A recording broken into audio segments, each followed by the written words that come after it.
Hello, everybody, and welcome to the Revolutionise launch event. I'm James Tennet, Managing Director here at Revolutionise, and we've got a fantastic series of talks coming up over the course of the event. We want this event to be as interactive and as engaging as possible, and we're hoping for lots of people joining from all around the world today, so please do introduce yourselves, say hello in the YouTube chat box, let us know where you're joining from today. You'll also be using that chat box to pose questions to the speakers. We're lucky enough to have a live Q&A with them at the end, so make sure any questions that come up throughout the course of the event, put them in the chat box and we'll try and address them. If you're on Twitter, our handle is @revolutionise_, and the hashtag for today's event is #RevLaunch. That'll save you having to remember how to spell revolutionise every time you type it. So we've got 4 fantastic Revolutionise faculty members coming up throughout the course of the event, and they're going to be sharing short stories of personal light bulb moments that have shaped their lives and careers. The idea is that you leave this event having experienced a whole host of light bulb moments of your own. Now, you notice I keep talking about light bulb moments, and that's really what we're all about here at Revolutionise. We teach you how to do great creative thinking in order to find the light bulb moments you need to solve the most pressing problems in your life right now. And how do we do that? We follow a show, teach, do model of training. So we show you great creative thinking in action at our large-scale events and conferences. We teach you how to do your own great creative thinking at those conferences and also in our more deep dive masterclasses in person and online. And we do great creative thinking alongside you at bespoke creative sprints. Now, I'm going to be telling you a lot more about the events that we've got coming up this year later in the program today. But suffice to say for now, we've got a bunch of online masterclasses running throughout the summer, and it's all building up to our 3-day Festival of Great Creative Thinking this September. We've actually got a very special offer code just for people on this call for that festival that we'll be sharing at the end, so make sure you stick around for that. For now, though, I think it's time to introduce our first speaker. I'm very pleased to introduce him. It's Iain Clayton. He's chairman here at Revolutionise. And he's going to be talking to you a little bit more about what great creative thinking actually is and the journey that's led us to the creation of Revolutionise. So I hope you enjoy, and over to you, Iain. Well, hello, everybody, and welcome to the launch event for Revolutionise. My name's Iain Clayton, and I've been fortunate enough, lucky enough, to have been a creative professional for almost 30 years. And I'd love to share with you today a very simple insight, which I have discovered gives tremendous power to the ability of groups of people to think creatively, to have ideas, to solve precise problems. But it's also the insight that's led me and my colleagues to create the methodology that Revolutionise is based on. So my big insight started about 15 years ago. My job was to work with teams of people, to have ideas, to solve problems, and then to try and get people to do them. And the 3 frustrations, sort of grinding frustrations, and occasionally banging your head against the brick wall kind of frustrations, were getting people to do creative thinking really well. That was number 1, with so many people settling for pretty poor quality creative thinking. Second was getting groups of people either in a creative exercise or beyond it to buy in, to agree with excellent solutions or ideas that were developed. And third, by far the biggest frustration, was then getting people to take action, to actually do the idea, to solve the problem and crack on at pace. And these were sort of, it was taken for granted that these would be constant frustrations of people working in the creative. But I didn't want to just settle for a career full of frustration. So I started to do what we do, which is gather data, in this case, behavioral data, and start to look at what are the particular behaviors that create this procrastination, this lack of buy-in, this inaction, or even this relatively low quality creative thinking. And I was able to identify 4 distinct behaviors. The first one is the most understandable. I call this one misthought about. And this is the person, the detail-orientated person who can't resist working out in detail how to execute an idea or a solution, while we're still trying to have the idea of the solution. And the problem with this behavior is it can derail creative thinking, because whenever an idea comes up, they come in and say, what about this? What about that? How do we do this? How do we do that? And it kills the creative process dead. The second person is epitomized in my mind by a very particular person who I shall never name. And I call him Mr. Concern.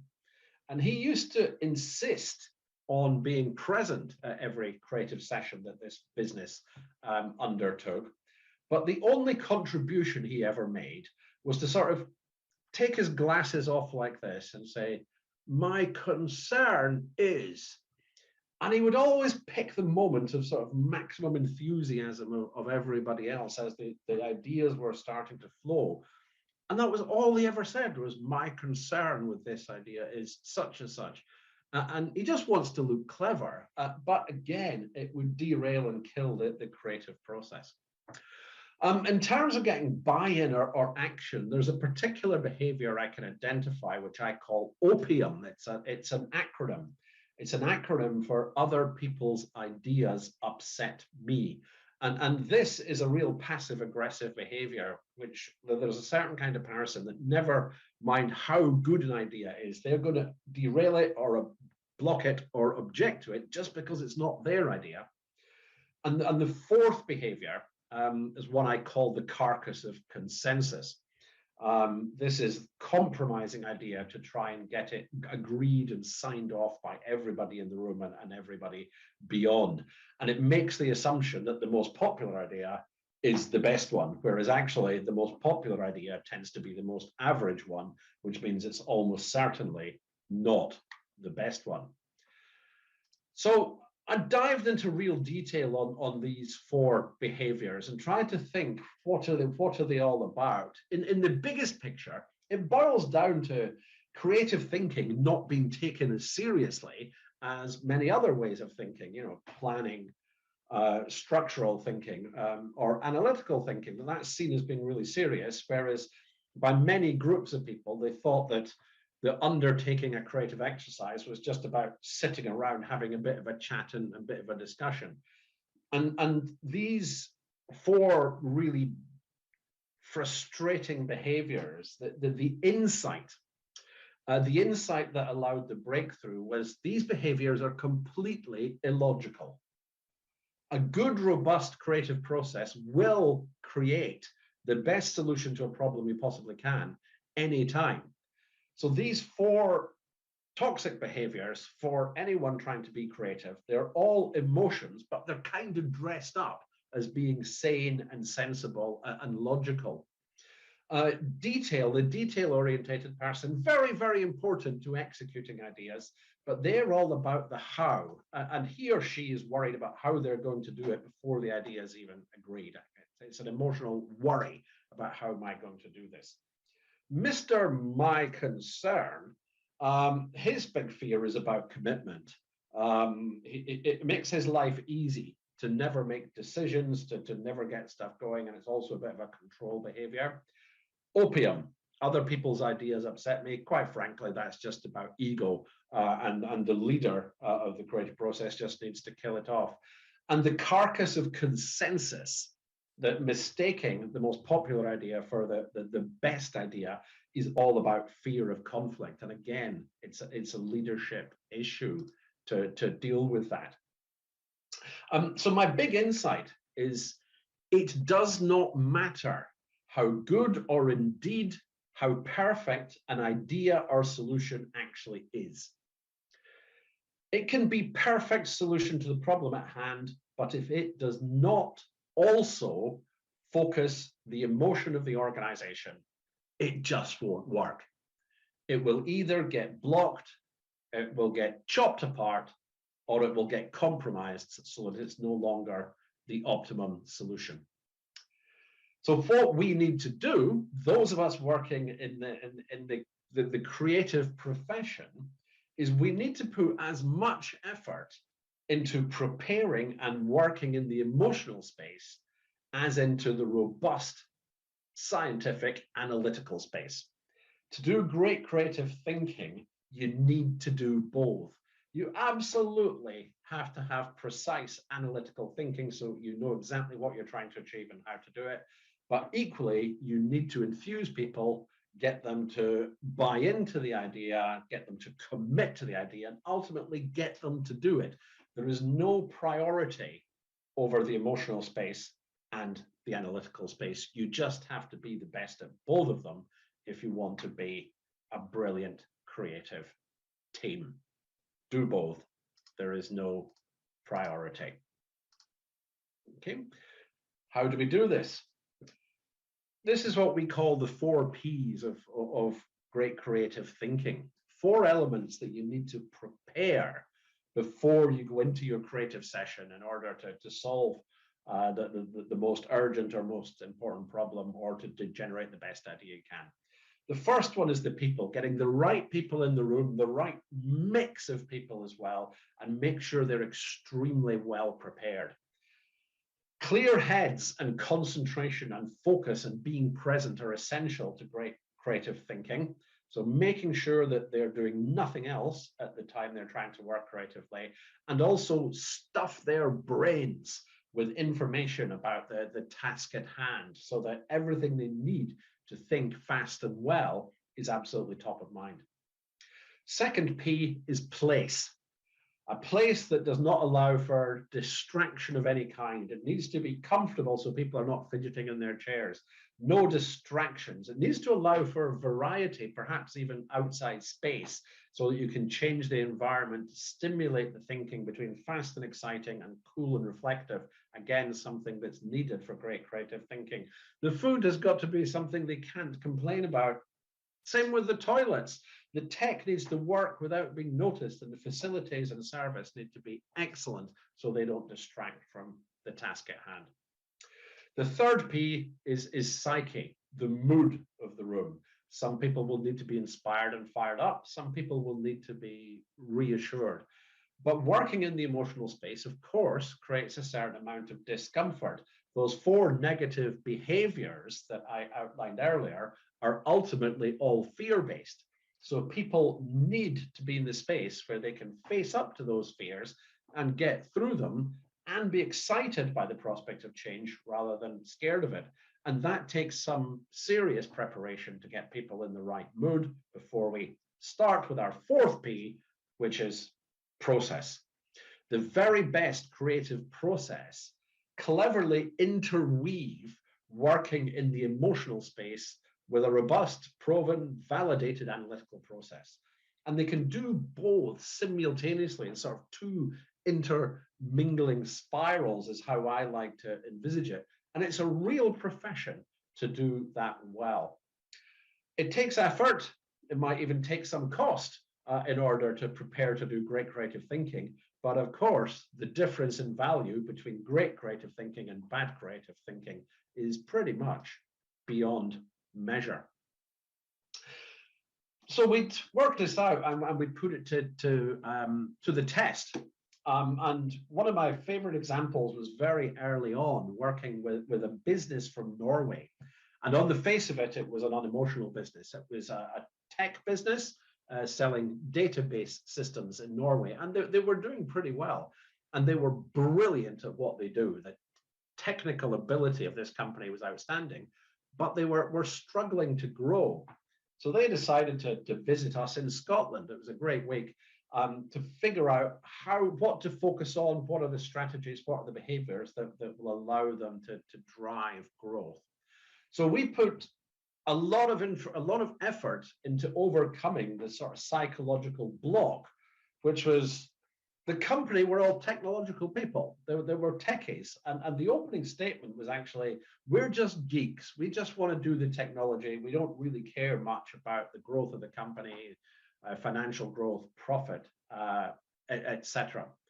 And they couldn't get fired up by the growth of the company. It was motivation to grow, focus to grow, energy to grow. That was the problem that the chief executive was trying to solve. So to cut a long story short, as we were trying to solve the behavioral problem, as we were looking at the stories, as we were looking at the precise things this organization does, and as we were looking at the financials, something quite remarkable popped out. Amongst other things they do, they process income for good causes. That's one of the things that they do. And the insight was seemingly just a financial statistic, was that in the previous year, they had banked 364 million kroner in that year for good causes. That became simpler because with a small rounding error, that's 1 million a day. Now, this really got the attention of everybody in the room. They had no idea that their geekery, their technical excellence, their coding was actually running a process that was responsible for generating 1 million a day for good causes. Therefore, the target for the organization popped out in about 2 seconds. Just double it. Just double 1 million a day processed for good causes, and then we will double by default because everything we do is lined up by that. If our clients are achieving double what they're currently doing, then we indeed will. It was a customer-focused ambition. People across the room and then across the organization welled up with pride. One techie who had previously been the person who said, "We're just geeks," he put it to the test and reported back to his chief executives a few days ago that his friends, his girlfriend, his colleagues at his gym had been gobsmacked when for the first time he told them both what he did at work, bank 1 million a day for good causes, and what they were going to do, which was bank 2 million a day for good causes. No surprise, a single goal, a single idea, an aligned team. Fear went away, energy came in, focus came in, they grew massively and really, really fast. And they achieved that 2 million in a little over a year. You can see the journey clearly in this chart. If it can work for tech companies, ladies and gentlemen, it works for everybody. You will see this mix between emotional excellence and precise thinking come through in the stories and the insights from all the rest of our speakers today. And of course, please visit our website, revolutionise.com, if you're interested in learning how to do this by attending one of our great creative thinking masterclasses. I think the next one available is June. James will confirm, but I believe that May is actually sold out at the moment. But attend the masterclass or not, let's start off by appreciating that emotion is just as important in creativity as brilliant analytical thinking. Thanks very much. And James, back over to you. Thanks so much, Alan. What a great way to kick off today. Yes, as Alan mentioned, he's doing a series of great creative thinking masterclasses throughout this summer. The first one in May, we actually put on some secret advanced sales, and that is sold out. But it's available in June, July, and August. If you head to the events page of our website and look at online masterclasses, you can sign up now for one of Alan's great creative thinking one-day accelerators. So hopefully from that talk, you've got a better idea now of what we mean by great creative thinking, and also kind of the inspiration, the journey that's led us to Revolutionise and where we are today. I'd like to now move on to the second speaker for today, and it's my pleasure to introduce her. It's Liz Ngonzi, who's a founder, CEO at the International Social Impact Institute. And she's going to be talking to us about personal purpose, in particular about how to clarify your purpose through a process of reflection and distillation. And she's going to be doing that over the course of 2 talks, and it's really her personal, purposeful journey she's going to be telling us during those talks. So I hope you enjoy, and over to you, Liz. Thank you so much, James. I'm so excited to be here. I'm really, really thrilled. This is such a wonderful opportunity. Folks, I just want to let you know that you can access these presentation slides at this tiny URL. So it's tinyurl.com/gainingclarity1. We will also put it into the chat so you have access to the slides. This is Gaining Clarity on Your Purpose Through Reflection and Distillation, and I'm Liz Ngonzi. You can connect with me on LinkedIn at Liz Ngonzi as well. I'm so excited to tell you my story and to share this with you. Almost 10 years ago, I had the opportunity for the very first time to share my story. And this was in the form of this TEDx, which you can watch on your own. And it was after I had spent about 3.5 months living at an ashram, which, if you're not familiar with an ashram, it's just like a spiritual center where people go to kind of rejuvenate, to distill, to just be able to kind of get to a place where they really are kind of like that little happy baby you see there, which is not me. They get back to that essence of who they really are. So I talked about that. Why that was significant, it was the very first time I actually had shared anything about myself. I'd always presented information. I've been an educator for quite a long time. I've been a speaker for a very long time, but it was the first time I was really coming to the core of who I am, what I'd gone through. And it was such a relief to be able to do that, because I finally felt comfortable speaking about myself, speaking about my purpose, speaking about something I'd gone through, and all in the effort of helping people to heal and to be able to find their own purpose. So that's where we start from. And I just thought it'd be great to share it with you that that's where this all began. Let's talk about how, what I was going through at the point where I decided to make the radical decision to go live in an ashram and to volunteer and live in an environment that's so completely different from the whole life that I had. I had gone through a divorce. I had also lost my father fairly quickly to cancer, and then my company had gone through some serious financial troubles given the whole economic downturn, and that kind of left me in a place where I hit a wall. When it came to 2013, I didn't understand what was happening, but because I just worked for sort of 7 years through everything that was going on and not processing through it, I came to a point where I had an amazing year, but for some reason nothing was resonating, nothing was really exciting about it anymore, and I knew I needed help. So what I did was I talked to people, I spoke to my advisors and stuff. I didn't get any answers that made sense. I read books because as you can see, I tend to read a lot. I couldn't get any sense from that.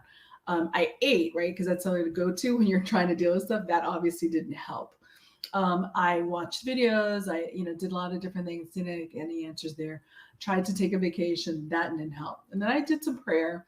And that was just kind of prayer and meditation to try to get centered around stuff and not listen to other people, because everyone was saying, oh, you just need time off and a vacation and it'll be clear. And I was like, no, that's not it. Because there were two things happening inside of me. One was this understanding that, like, gosh, I'd gone through all this stuff and I hadn't actually dealt with it. And I recognized that was hitting me, but I also knew that if I didn't somehow find a way to address all this, I was going to miss an incredible opportunity in my life. I didn't know what it was, but inside I felt it. And so instead of listening to other people, I just listened to my inside. And the funny thing that happened was I was able to discover Shivananda Ashram Yoga Edge, which is a place I'd actually spent my 40th birthday visiting a few years prior, so about 3 years prior, and I loved it. I spent a week there, and it was a really incredible experience being in the mountains and being able to be in the fresh air and in a space where people are meditative and they're very reflective. It's a very calming environment, and you eat well and so on and so forth. So I felt that is a place I wanted to go. When I saw a Facebook post they made advertising an opportunity for people to come and volunteer as karma yogis for the summer. Now, it sounded like the craziest thing when I told everybody else, but immediately when I saw the ad, I was like, that's the solution. That's what I need. So I wrote to them and I said, I'd love to do this. These are the reasons why. This is what I could bring to the table. And they said, okay. They wrote back to me and they said, great, you can join us. Just so you know, you're going to have to live in a tent, which I'd never done before. And you have to agree to being a vegetarian. And I'm a big meater, so I had to make that commitment. And then I also had to just commit to just sort of everything else that they require you to do, which is basically giving up everything else. So I moved from a big house that I lived in into this small tent, and assumed this sort of different life for 3.5 months. And I can tell you, it was an incredibly transformative experience that I went through. Wasn't an easy one, but it was really transformative experience. And you can read a little bit about it, that experience, in Yoga Life magazine article that I wrote. So let's talk about what I got from the experience and how it how I activated myself through it. This is a photograph of me sitting outside, in one of the dining spaces outside, and I look very calm and very relaxed, and I'm kind of coming to more of who I am. If you'd see me when I arrived, I've looked a complete mess, and I remember someone, one of the senior officials there, saying, "When you arrived, you looked like you're very, very stressed out. You were very, very, very tense, and now you see I was very, very relaxed." But there were a lot of different things that I did when I was there. So I had agreed to come and work in the gardens. The ashram grows its own food, or quite a high percentage of its own food, but also has gardens just in general. So I agreed to be part of that. And I got to tell you, at the time, I did not have a green thumb. I was really not inclined, but I felt that if I was going to really go through transformation, if I was going to become this person that I felt I needed to become for this next part of my life, and also to just really understand who I am, I needed to do the things that were hard. So I took on that challenge. The next thing is I met people and interact with people who I would never otherwise have done so, but they were incredible people for me to be around. They ranged in age, background, as well as, they came from all over the world, as far as Israel. There was one guy from Korea, and really was able to create community with them and agenda-free kind of relationships and just friendships where we're able to be human beings together. I did some yoga. I wasn't the best at it, but it's not a competition. It's just about being able to understand how to open up your body so that you get everything moving inside, and that gets all the energy flowing. And that helps you to, actually helps me with creativity, and helps just, with your wellness and having that balance. And then a funny thing happened while I had agreed to be karma yogi, working in the permaculture program, helping with the gardens and things like that.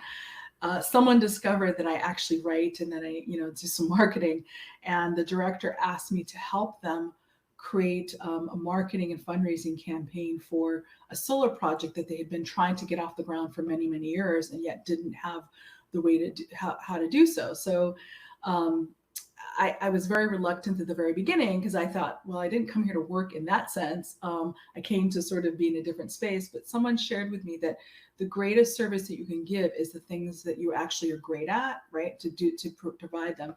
So I went ahead and I did that. And so this is actually where we were shooting a video as part of the marketing campaign to get people interested in supporting this solar project that would enable the yoga ranch to become completely energy independent, and even to be able to sell energy to other to other places in the surrounding community as a way to generate income. And then that is the resulting solar project that we were able to create. And it was incredible to see that, in fact, they're able to raise the money. It's about $500,000 raised. And as they sit here today, they're completely energy independent, and the solar project is there and it's running. So it was incredible to be part of something like that. And along the way, I also became a certified permaculture designer, because they gifted me the opportunity to take a permaculture design course. What did I learn from all this? I learned about the importance of balance. I learned about the importance of seeing things as being interconnected, because if you learn about permaculture, it's really looking at people, you're looking at our land, you're looking at animals, and everything is interconnected, and making sure that we're putting everything in balance, and we're living in harmony together. So it's a very, very important thing for me to learn. Yoga is also about union, right? And so those were the really very big themes I learned from that experience doing that. And so after I left 3.5 months later, I was able to sort of emerge anew and had this sort of new energy. And I started sort of interacting with people in different ways. I was able to sort of get a lot of clarity about what was very important to me. So you fast forward about 9 months later, and we look at an opportunity that I received that was a really incredible one, to serve as the United States CEO of an organization called Africa Tikkun. They are based in South Africa, and they have 6 community centers throughout the country, serving thousands of kids, all the way from toddlers to young adults, and living in the most challenging environments, and environments where typically they're probably not going to get out of those environments, and maybe I'm not even going to go to school. Many of them are in child-headed households, very, very, very challenging circumstances. But this organization that at the time had been around for 20 years and is one of the only 3 organizations that Nelson Mandela endorsed as chief patron because he believed in the mission so much and what they were doing. They were an organization that were looking to connect with the U.S. market, to be able to obtain supporters from the U.S. and partners from the U.S. And so they asked me to help them build their profile in the U.S. So I'll give you some highlights of the ways that I was able to make an impact that I really firmly believe came from this. I organized our inaugural gala where we had partners such as Delta Airlines, which is really quite a blessing. You can learn more about that. I also, as a member of the U.S. Speaker Program of the United States Department of State, traveled across South Africa, addressing various groups about leadership and social impact. And of course, in those talks, I spoke about Africa Tikkun because I was also an ambassador in that role. I enabled Africa Tikkun to be featured in Trade Winds Africa, which was the United States' largest trade mission to Africa, connecting us to U.S. corporations. And that was really part of my mandate, was to find corporations that would be potentially interested in collaborating with our organization.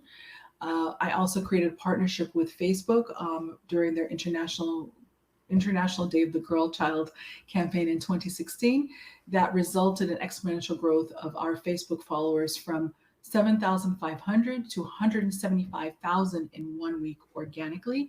And that was simply because we had people we chose this frame that people could download, and 3.4 million people downloaded it and then subsequently clicked through to get to our organization. And that created a global platform for us to be able to bring in different kinds of supporters.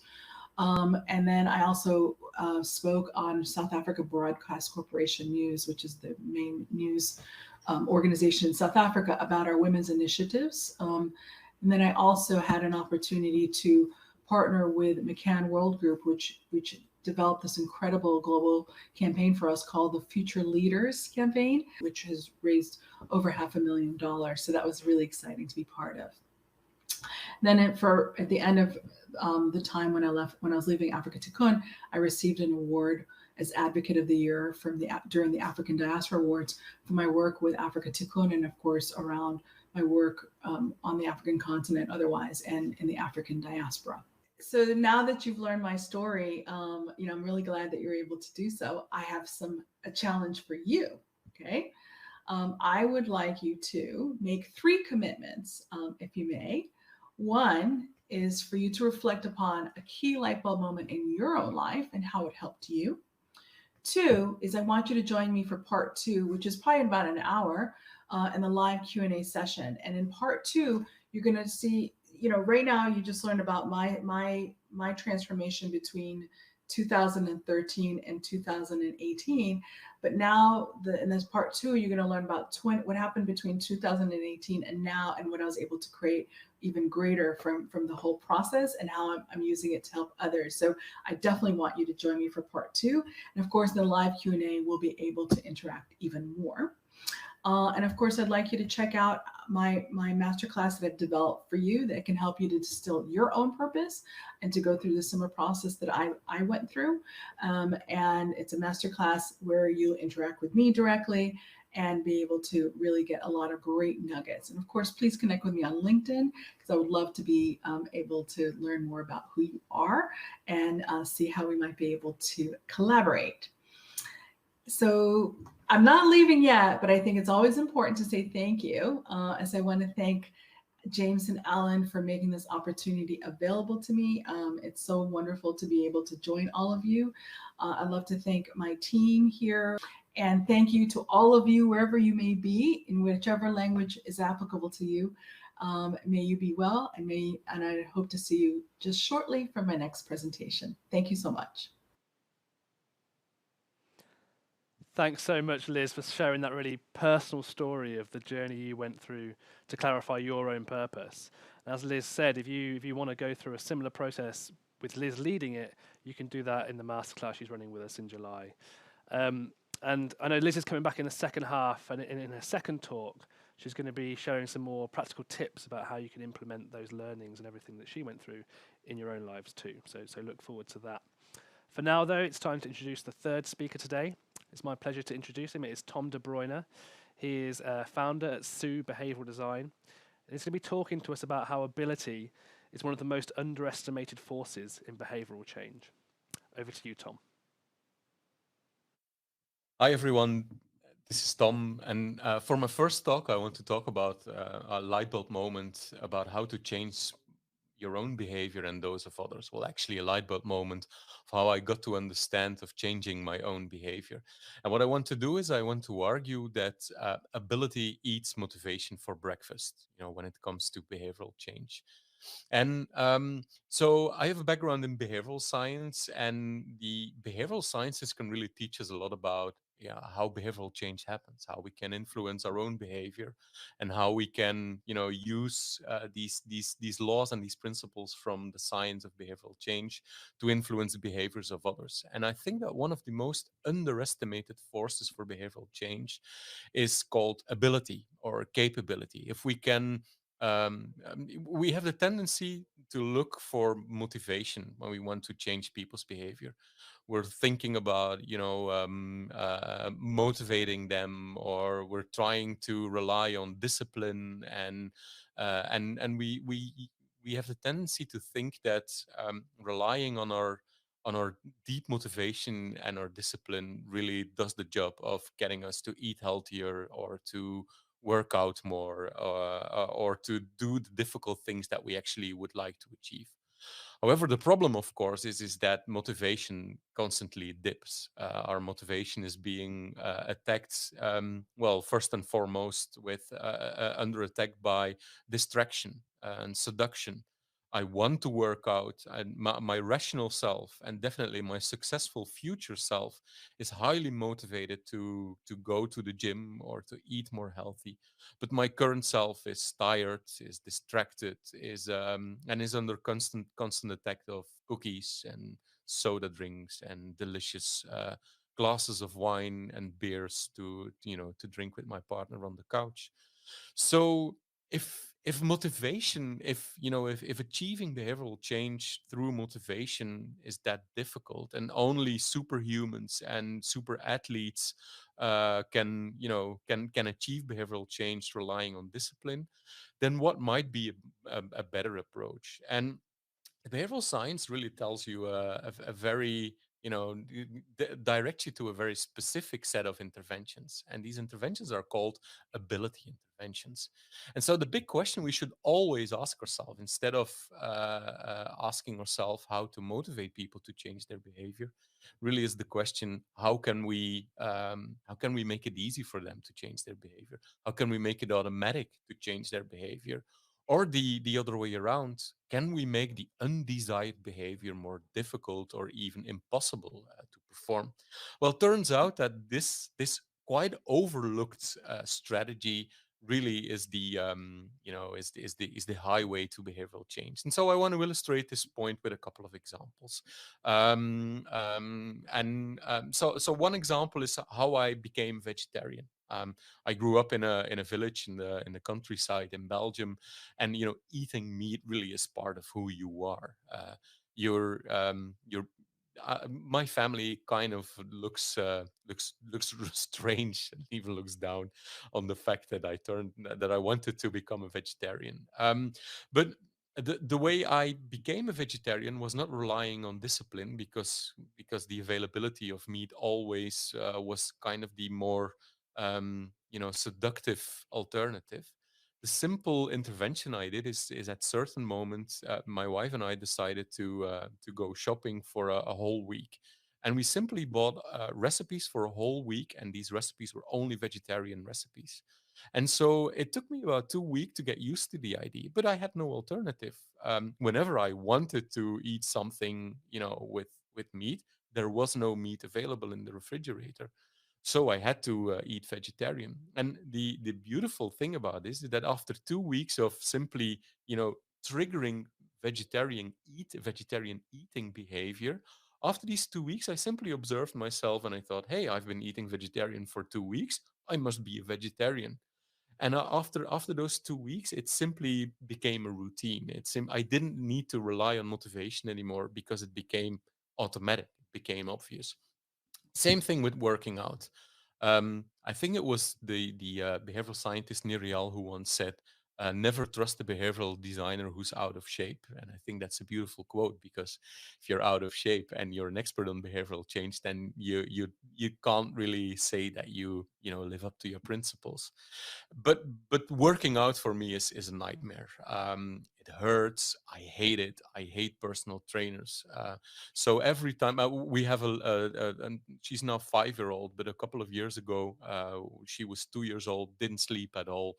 So every time I wanted to work out, and we were going, my wife and I were going to get married. So we had this motivational peak of really doing something about our body, because we knew that when the marriage would be there, we would probably be a little bit ashamed about ourselves if we didn't look that good on the professional photographs. So we had a motivational peak, but whatever we tried, it just didn't work. There was always this distraction. There was the exhaustion. There was always 10,000 good reasons not to go to the gym. And so we solved the problem in a different way. According to the rules, ability eats motivation for breakfast.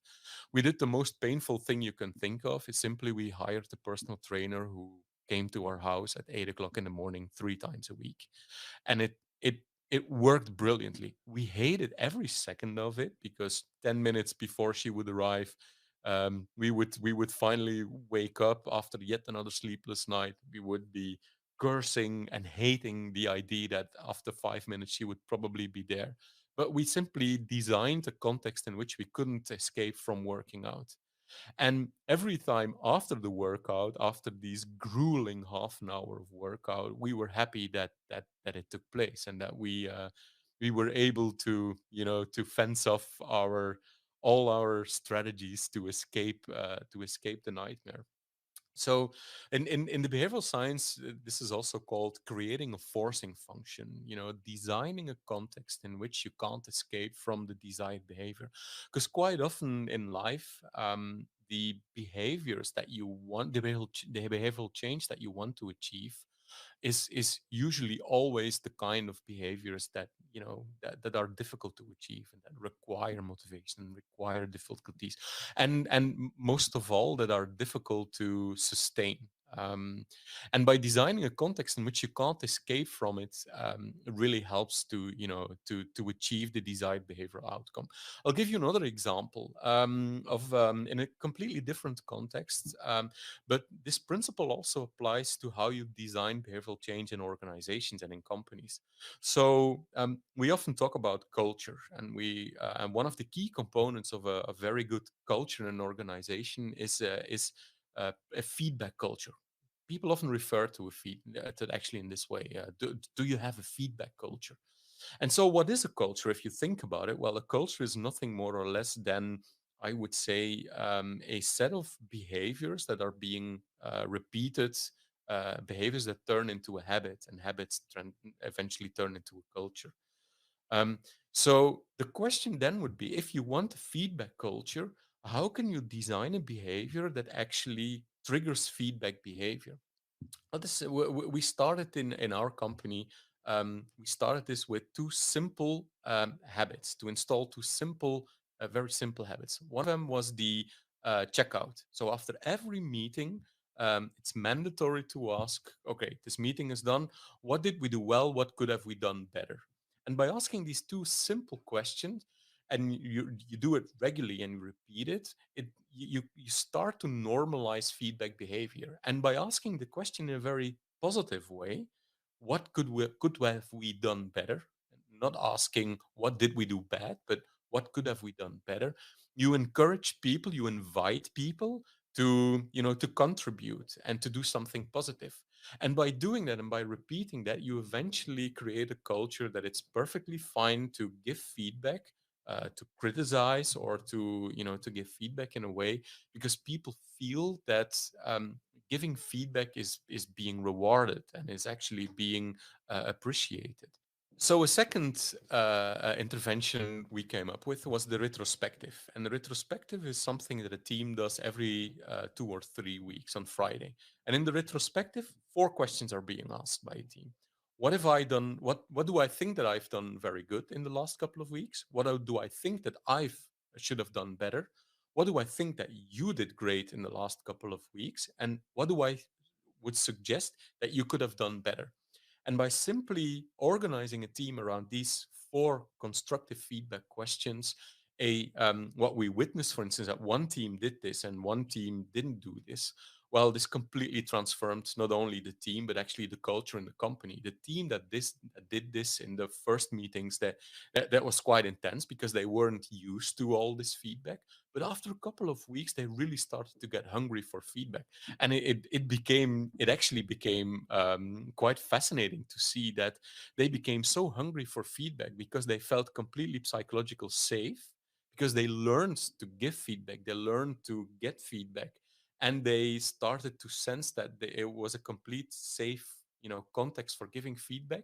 That for this team it was completely obvious to constantly, give people feedback on their behaviors, on the tone of their behaviors. And for other people, this felt incredibly uncomfortable to witness this behavior, but for them it became just simple, it became just obvious.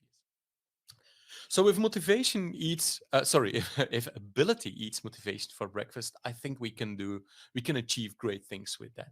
And I want to quickly share a couple of examples from this, where this principle is at work on a much larger scale. And for instance, if you think about all these what we call wicked design problems, like climate change or refugee problem, or for instance, donation. These are all interesting wicked design problems to design behavioral change at massive scale, at a giant scale. And so I want to give an example of how Norway succeeded in getting people to buy electric cars. Apparently, at this moment in Norway, about 80% of all the cars that are being sold are electric. And so the question is, how did they achieve that? Because in many other countries, we're trying to motivate people into buying electric cars, but simply we don't succeed at it.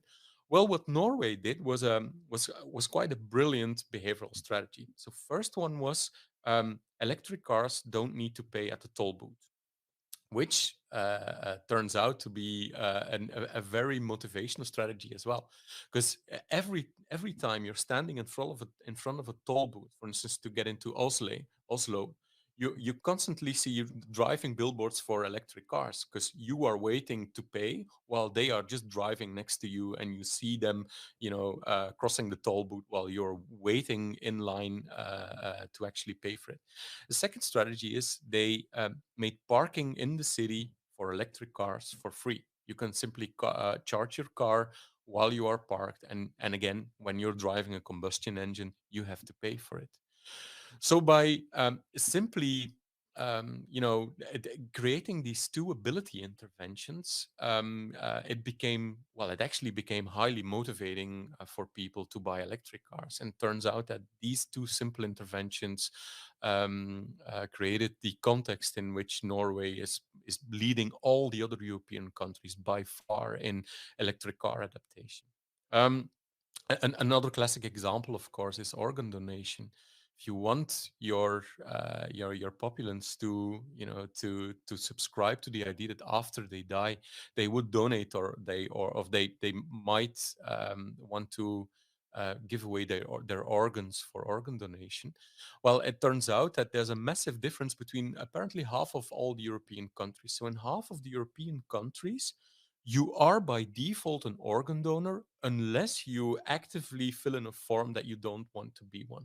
Well, it turns out that in these countries, in the end, about 95 to 98% of all people end up as being, well, literally end up being an organ donor. Turns out that in the other countries, there's another default mode, and the default is you are not an organ donor unless you fill in a form that says that when you die, you want to, donate your organs for science or for other people. Well, it turns out that in these countries, the organ donation adoption rate is about 10 to 20%. And it's just a matter of a simple form and how the form is designed and how the default option is designed. So I want to round up, and I think that what what I wanted to argue is that our brain is lazy. We much rather don't think too hard about things, and we definitely don't want to rely too much on motivation and on discipline, because our life is full of distraction, it's full of temptation, and it constantly ruins our our desire to change our behavior. And so instead of treating this as a problem, I think we should embrace this as an opportunity. We don't need to rely on motivation to get people to sustain their behavior. We simply need to motivate them to subscribe to our forcing functions that we create. We need to design default option to get them to change their behavior. Um, well, that's it. I hope you enjoyed this talk, and we're going to be dive a lot deeper into the science of behavioral change at the behavioral design day at the conference in September. Looking forward to see you there. Fantastic. Thanks so much, Tom, for sharing those personal and more global stories of successful behavioural change. It's great to learn how you became a vegetarian, and we can all implement that if we really want to. But also great to know that the same sort of techniques can be used to solve those wicked design problems on a global scale. Let's hope we really learn from that. As Tom mentioned in passing there at the end, him and his team are actually curating the whole Behavioural Design Day at the Festival of Great Creative Thinking in September. That's the middle day, the Wednesday. So if you love what Tom's been talking about so far, that's something to really look at. And he'll obviously be back again in the second half for another talk as well. For now, though, it's my pleasure to introduce our fourth and final speaker. Just a reminder, they're all coming back again in the second half, so don't go anywhere. But for now, I want to introduce him. It's Dr. Iain MacRitchie. He's founder at MCR Pathways. And he's going to be talking to us about how a moment of crystal clear clarity allowed him to build a bridge from an idea to success. I think you're going to really enjoy this one. Over to you, Iain. Well, good afternoon, ladies and gentlemen. What I'm going to share in this session is just one moment, and I'm going to take you to a kitchen. And so keep that in mind. But one moment in my experience, and again, I will split experiences from the learning and the kind of clarity that you get from those experiences. But I'm going to take you to one that essentially bridges the key image to have in your mind, but bridges an idea to a success. And effectively, what does that take? The second moment, which I'll share in the second session, is really about how do you take an idea, how do you bridge an idea to actual system change, which is more collective. Both those feed into what will be the theme for our chance to talk together in person at the conference. And when I'll share with you what I really passionately believe is going to be a change in the definition of success. So we have a future definition of success that will be much more about still retaining individual gain, but for collective benefit, I think is the key, in trying to reconcile, economic gain with social advantage. So again, keep these thoughts in mind. But first of all, to go down the experience track. So as you can no doubt detect, Glaswegian by birth. I have lived in the southeast of England for 20 years and travelled the world, but Glaswegian is where I was brought up. Just a middle class or working class family, aspirations of going to university, so quite average. And again, in the experience side, nothing particularly notable, other than I was really interested in football. So football was my thing. And back in early times, I represented my city in Glasgow, which was a massive accolade, but actually I got signed professionally as a teenager. And I very quickly learned, if I take you from that experience again, clarity, that actually I was good, but being honest, I wasn't that good. There was many people I played with that actually were much better, but never made it, didn't get signed by the professional teams. So I quickly learned that not all talent makes it. And that's something that I'll develop in future discussions. But what I did find out is that the work ethic really mattered. I worked in my father's small business cleaning his cars, and he really taught me the last 5% of a job is really quite a lonely place, because not many people are around. They give up, they move on. But the last 5% of any job, of any task, of any project really is something that can define absolute success and super success with just perhaps an average performance. So that Glaswegian upbringing, you know, what did I see any sparks leading to this light bulb? Not particularly, other than the talent side. I managed to get my first job on leaving university, and it was a small team dealing with, I'll give you the industry, industrial labeling, so kind of metal plates that had to go onto electrical products or even printed circuit boards or PCs, and it had to last for the life of the product, 10 years, and be identified in case somebody stuck their fingers into the electrics. And what this company was doing was actually just doing labeling, industrial labeling, and some printing machines. And I just didn't see that it could be that way. I began to have a little bit of imagination. And again, I'm going to keep coming back to the word imagination, because the two things images I want to leave you with is the power of imagination is grossly underestimated. And I'd have that as the queen bee of the hive. But for the hive to survive, you need the worker bees. And the worker bees really all, if you think about it, they are so much about the why not, why can't something be done? They really do put in the detail. But again, going back to this company that I was working with. So industrial labeling, I didn't think it should be that way. And I came up with an idea, and it was just an idea looking at computers that actually, and you know, I'd school chemistry. I certainly didn't have sophisticated chemistry, but I did think there must be a coating that we can have that you can print on top, that you don't need to go through all this metal and protection, that actually is just more efficient and more effective. And dug into it. I don't even know where the idea came from, but I just dug into it and began to getting suppliers involved, because it was a small company. It was only 14 or 15 of us almost working in a garage or a large garage. But pursued it with material suppliers and others. And we were competing with large organizations like 3M, so billion-dollar organizations. But again, I was quite young and naive, perhaps, of just saying, well, why not? You know, why can't we do an equivalent? And again, another key thing to move across to the clarity side is that don't underestimate the power of existing market share or the power of vested interest. So I kept pursuing this and actually built up a relationship with one material supplier. They tried various things for me. I kept it to myself, other than testing it in my kitchen. And what I found in my kitchen was the answer that actually I didn't believe, that some of the material went through, when I say my kitchen, scrubbing off, trying to see if I could make the ink come off, but it was indelible. Putting it in an oven to see if it cooked and baked, would it come off? And over time, over constant iterations, actually came up with something that worked. And I will not forget, it was a little one-bedroom flat in Glasgow, my oven, which was written off, I have to say, after that, to find various other cooking implements, that this thing actually worked. And that for me was the beginning of spanning the bridge from an idea, or creating the bridge, building the bridge from an idea through to how can you actually get it to be real.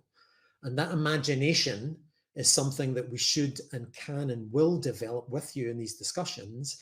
But the other key thing I would get across as a learning is ideas have to breathe. They actually have to be given life, but they have to be pushed out. And it's amazing how even in this sophisticated society today that we actually kill ideas, judge them even before they're out of someone's mouths. But if you let and create a culture in an organization that allows them to just breathe a little bit and ask the why not, but then most importantly for me, as I then did in that organization, I had to go back into the bosses, because I wasn't boss at that point. I eventually became the boss to lead this project and develop the company around the world, because that's really what happened. This small company, this material, then became international and allowed me to travel to the US, live in the US, set up organizations around the world, and actually grow it from when it was a few $100,000 to, I think last year, it was sold for $250 million, just to put it in a little bit of context.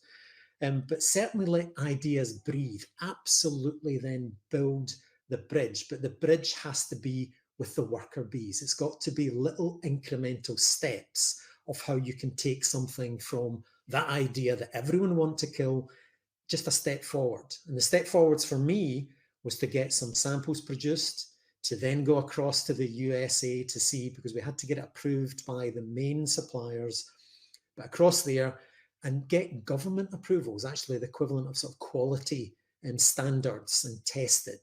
And again, all failed in the first instance. But again, another thing I would bring out most positively in this definition of the future, it has to be relationship based. Because again, I benefited from working with individuals, even in that government agency in the US and also in Canada, from those that said, okay, let me help you, give you some guidance as to what works and what doesn't work, which again allowed me to go back to the UK and back to the lab, back to the supplier and say, can we try this?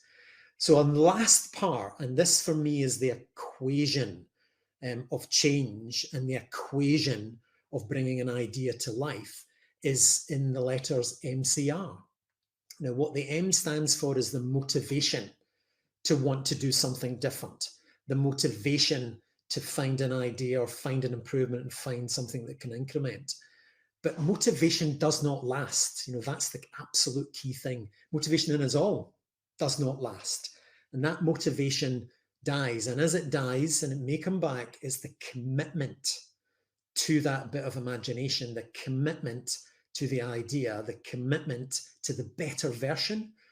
Because I think another little bit of psychology that's really important to install in your subconscious. So again, the conscious to subconscious mind is such a different thing, and the transition between the two is really important, how you feed it. But to transition that to say there's always a better way, and that just allows you to keep seeking. But commitment to there's always a better way, there's something. The last part of the equation is R for resilience, because the reason why you need lots of worker bees, lots of incremental steps, is because stuff goes spectacularly wrong. So my kitchen was a high. The first rejection from the quality agency was a low. And next we had multiple things to break through before I even could persuade my boss at the time to allow me to continue to rack up the costs to get on the plane and rack up the costs to really focus on this. But as I shared, it certainly made a lot of sense. And again, for me, that bridge, those spans, if you can have that in mind of how do you take those ideas to absolute success, you need that individual passion to drive it through.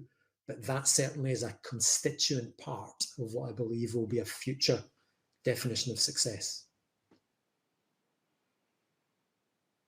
Brilliant.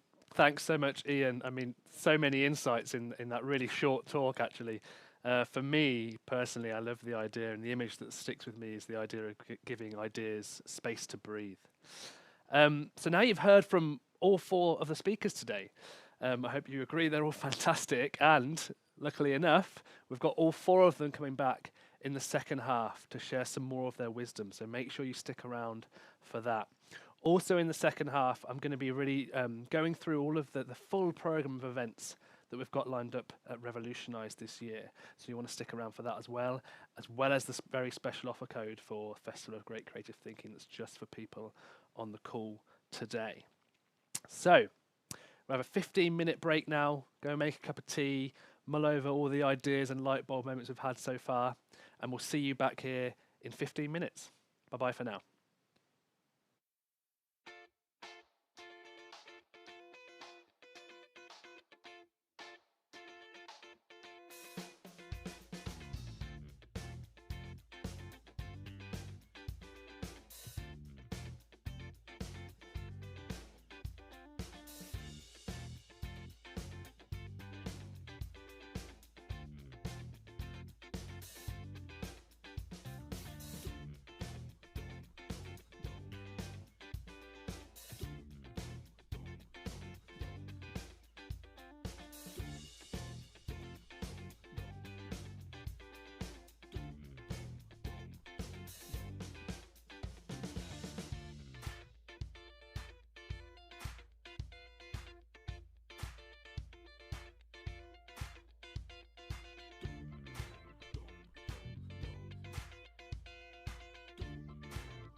Hello, everybody, and welcome back for the second half of the Revolutionise launch event.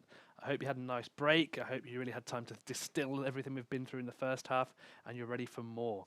So all the speakers we've already seen in the first half, I'm pleased to say, are going to be coming back and delivering other talks now in this second half. Before we get on to that, I wanted to do, just as promised before, really run through in more detail the full programme of events we've got coming up this year at Revolutionise. Now, everything we're working on this year is really building up to the Festival of Great Creative Thinking, which is a 3-day in-person event taking place in a castle in Scotland this September. It's going to be incredible. So it's taking place over 3 days, the 13th to the 15th of September, and each day is focused on a different topic. So the first day is all about purpose, personal purpose and corporate purpose. The second day is all about behavioural design. And the third day is split with a morning focused on futurology and an afternoon focused on ultimate creative thinking. Now, the idea is that you can buy a ticket for all 3 days, the whole experience of the festival, or you can just buy a single day ticket for a particular topic, or even a half-day module. Of course, though, to get the whole experience, we would recommend and encourage you to buy a 3-day pass. And it's those 3-day passes that we've got a very special offer on for launch event attendees only that we'll be revealing at the end of today.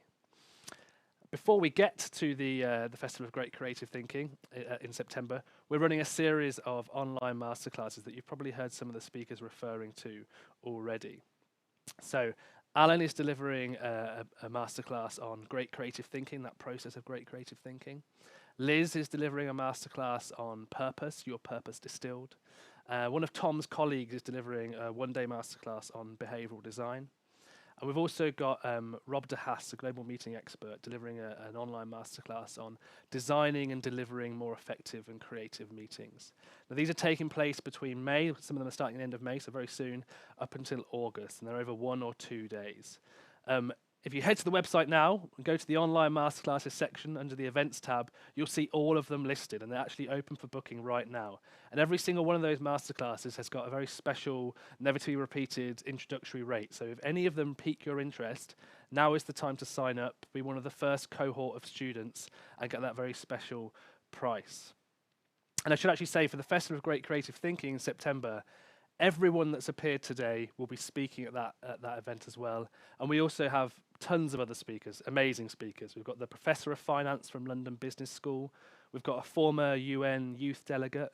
We've got a cognitive neuroscientist and business psychologist. We've got one of the original founders of the Punch Drunk immersive theatre company, and tons more. Everyone that's speaking at the Festival of Great Creative Thinking can be found in the faculty section on the people page on our website. Have a look through and you'll see the calibre of everybody that is talking there. Now, though, it's time to get back to the real talent, the real speakers. I'm sure you're bored of hearing my voice already. So this half, we're going to do things in reverse order. So very fresh from hearing him just before the break, I'm now going to welcome back Dr. Iain MacRitchie. And in his second talk, he's really going to be building on his thoughts and the idea about the future of success. So over to you, Iain. Hello. The second moment I'm going to share with you really builds on that first one that I talked about earlier of how can you take an idea, even just a fledgling one, and turn it into success. You know, it's very much an individual journey. You need to build a collection, a collective, a collaboration, but it's an individual that drives it. The next moment I want to share with you is how do you take an idea into a system change, which is much more profound. Now, I'm going to start with a little bit of a picture of a battery, and apologies that I'm not advertising Duracell here, but a little bit of a battery, because there's both a negative and a positive side to it. And this is the power, to continue that analogy, you know, the power of persuasion, and certainly the power of potential is the positive side. Equally, the negative side to tap into, because you need both. It can also be a power of failure and a power of frustration in terms of the energy, because the one thing I'd want to really bring out is any process of change, any process of success is an emotional journey. It needs emotion to drive, to bridge from that idea to what is a success.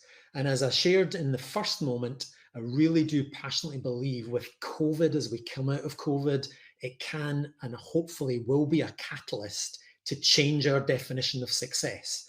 I do think it'll always be individually initiated, but it really now needs to be about a collective gain.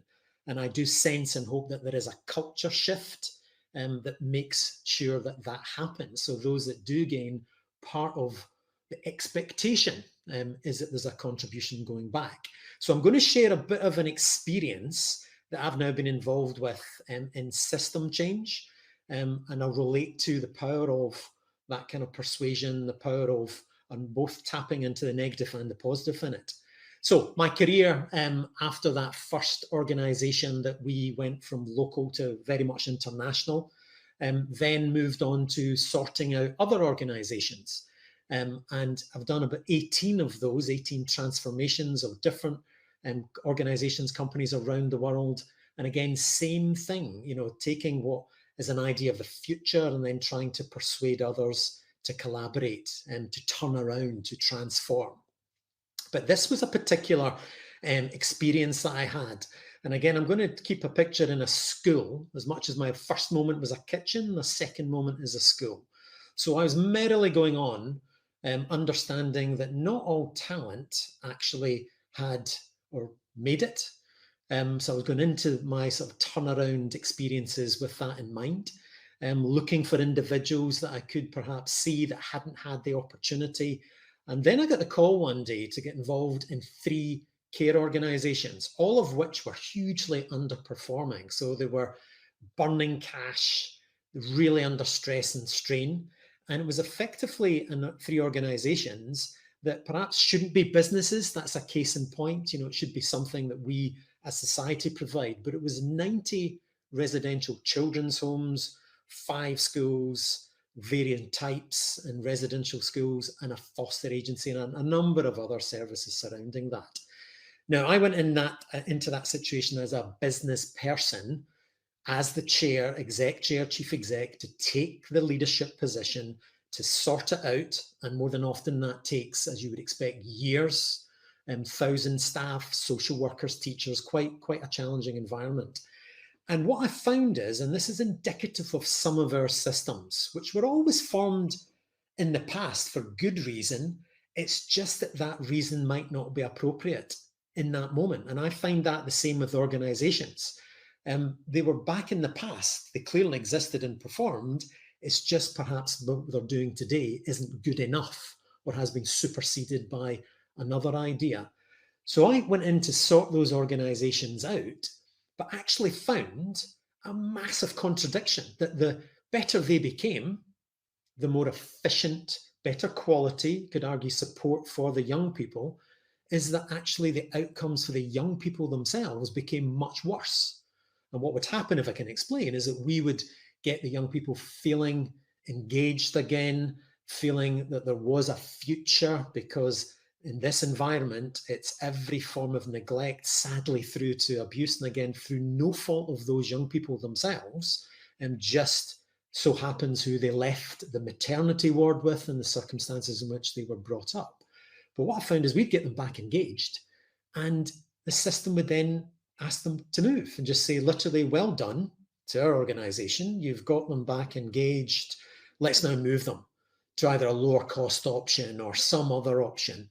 And I used to sit back and reflect that actually you're trading parents. You're creating instability upon instability. And that became a sense of failure and frustration that drove me to then go, there has to be a better way. There's got to be an idea.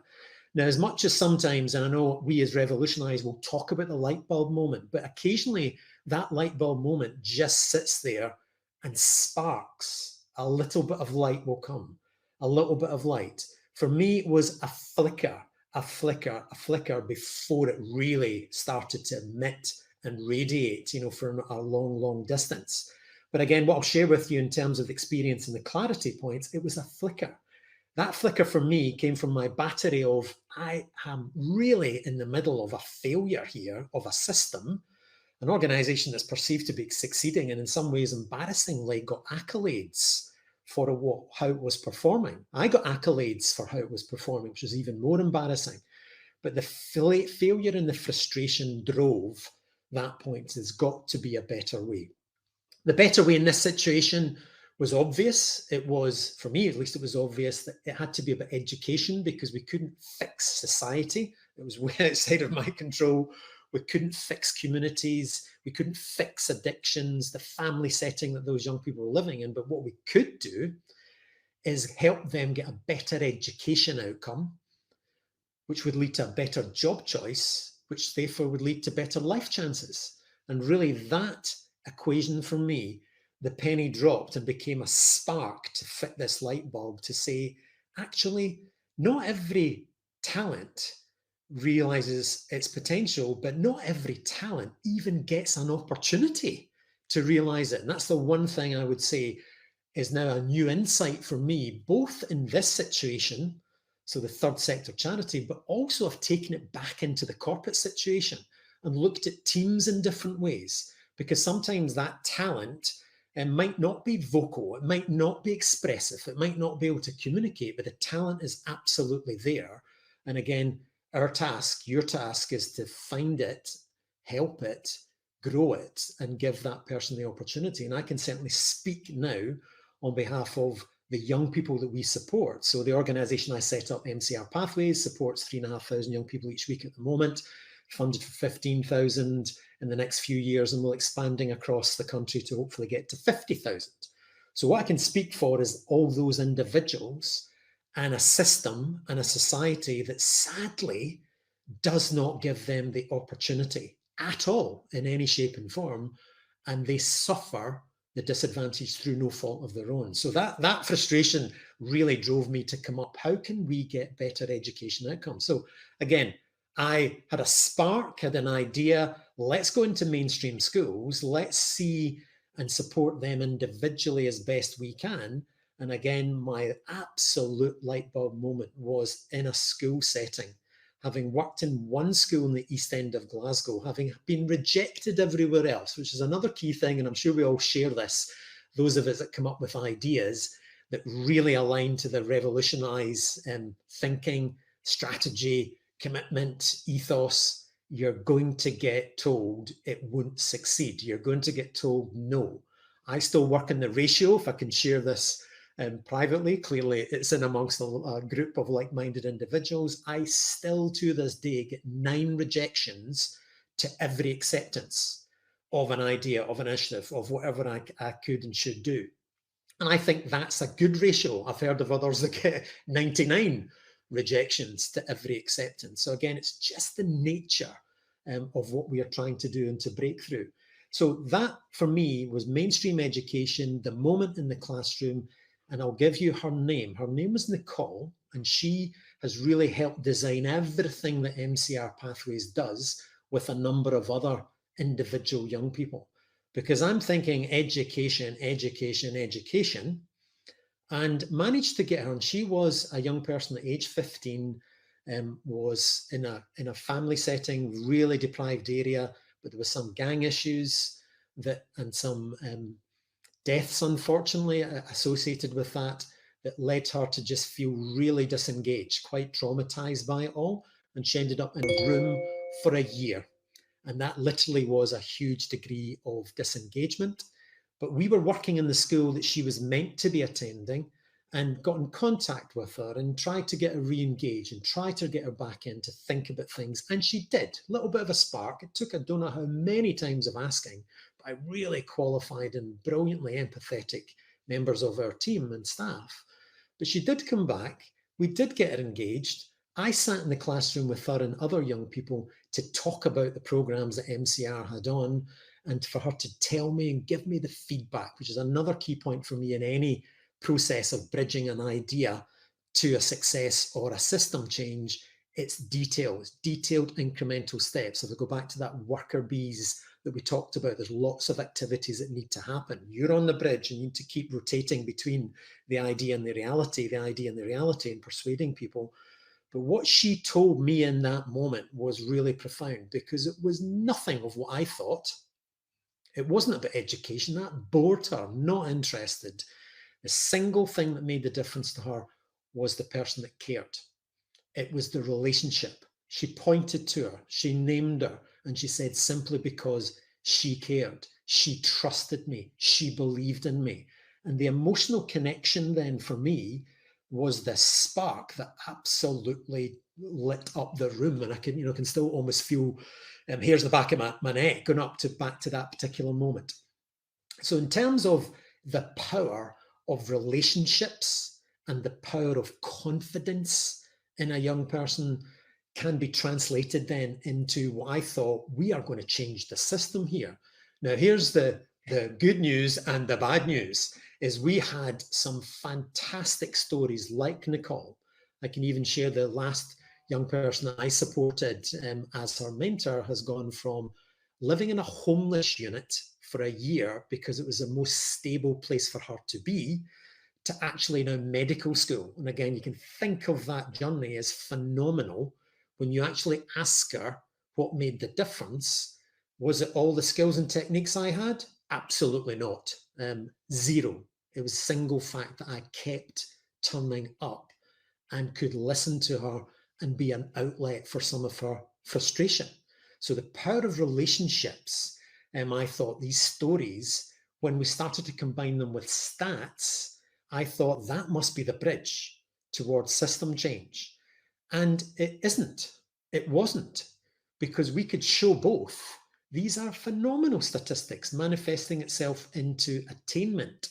And even I'll give you progression to university, college, and employment. As a contrast, our first school was 31% of young people in the care system or on the edges of it were progressing to university, college, or employment from school.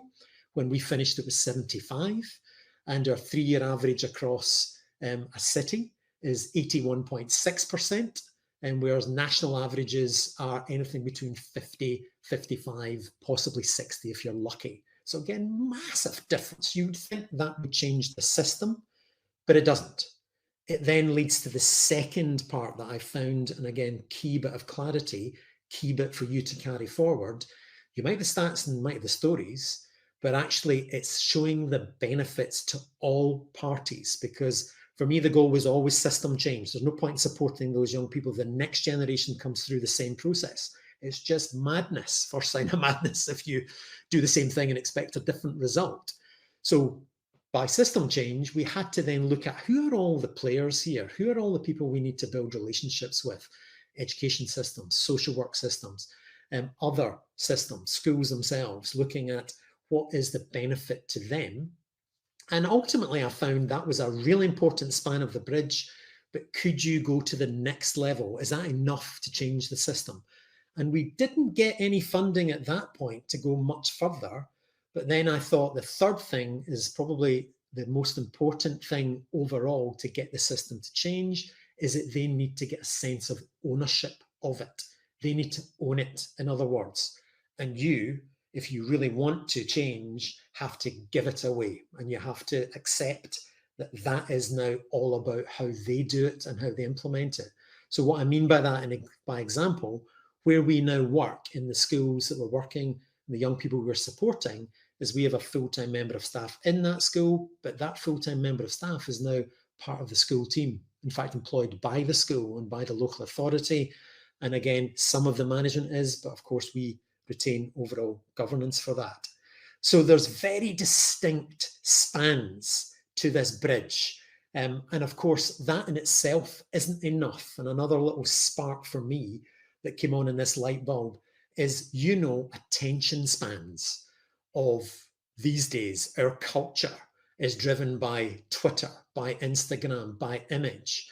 And perhaps our attention spans are 30 seconds. I don't know how yours is at the moment, but maybe I'm losing it. Hopefully I'm not. But that kind of, I'm bored already, I need to move on, is actually getting reflected more in our culture and in our systems and in the fashion of new ideas. Whereas we all know, I certainly know from the transformations I've been involved with, that you need the MCR values, you need the motivation, you need the commitment to see it through, you absolutely need the resilience. When stuff goes wrong, as it does and as it will in every situation you face, when stuff goes wrong, everybody bails. People just bail out. They want the fashion of a new idea whilst it's fledgling and whilst it's being implemented. They don't want the pain and grief and the hard work of having to see it through. And equally, as I said, the resilience when it goes wrong. So that ability to build relationships and to keep using the MCR chemistry of change, is what will underpin that kind of system change. So I guess headline today, to remember from certainly the moments I've shared today of, that kitchen of tiny little fledgling organization that could then become international, was really all about the worker bees, the incremental steps, the power of imagination, connected with always asking the question, why not? Why not? Why not? Because everyone will tell you why not, or there's the reason why you can't, but just say, why not? Why is it not possible? Why can't I do this? Keep those two together. That can bridge across from idea to success with your powers of persuasion, with your powers of emotion to keep everyone engaged.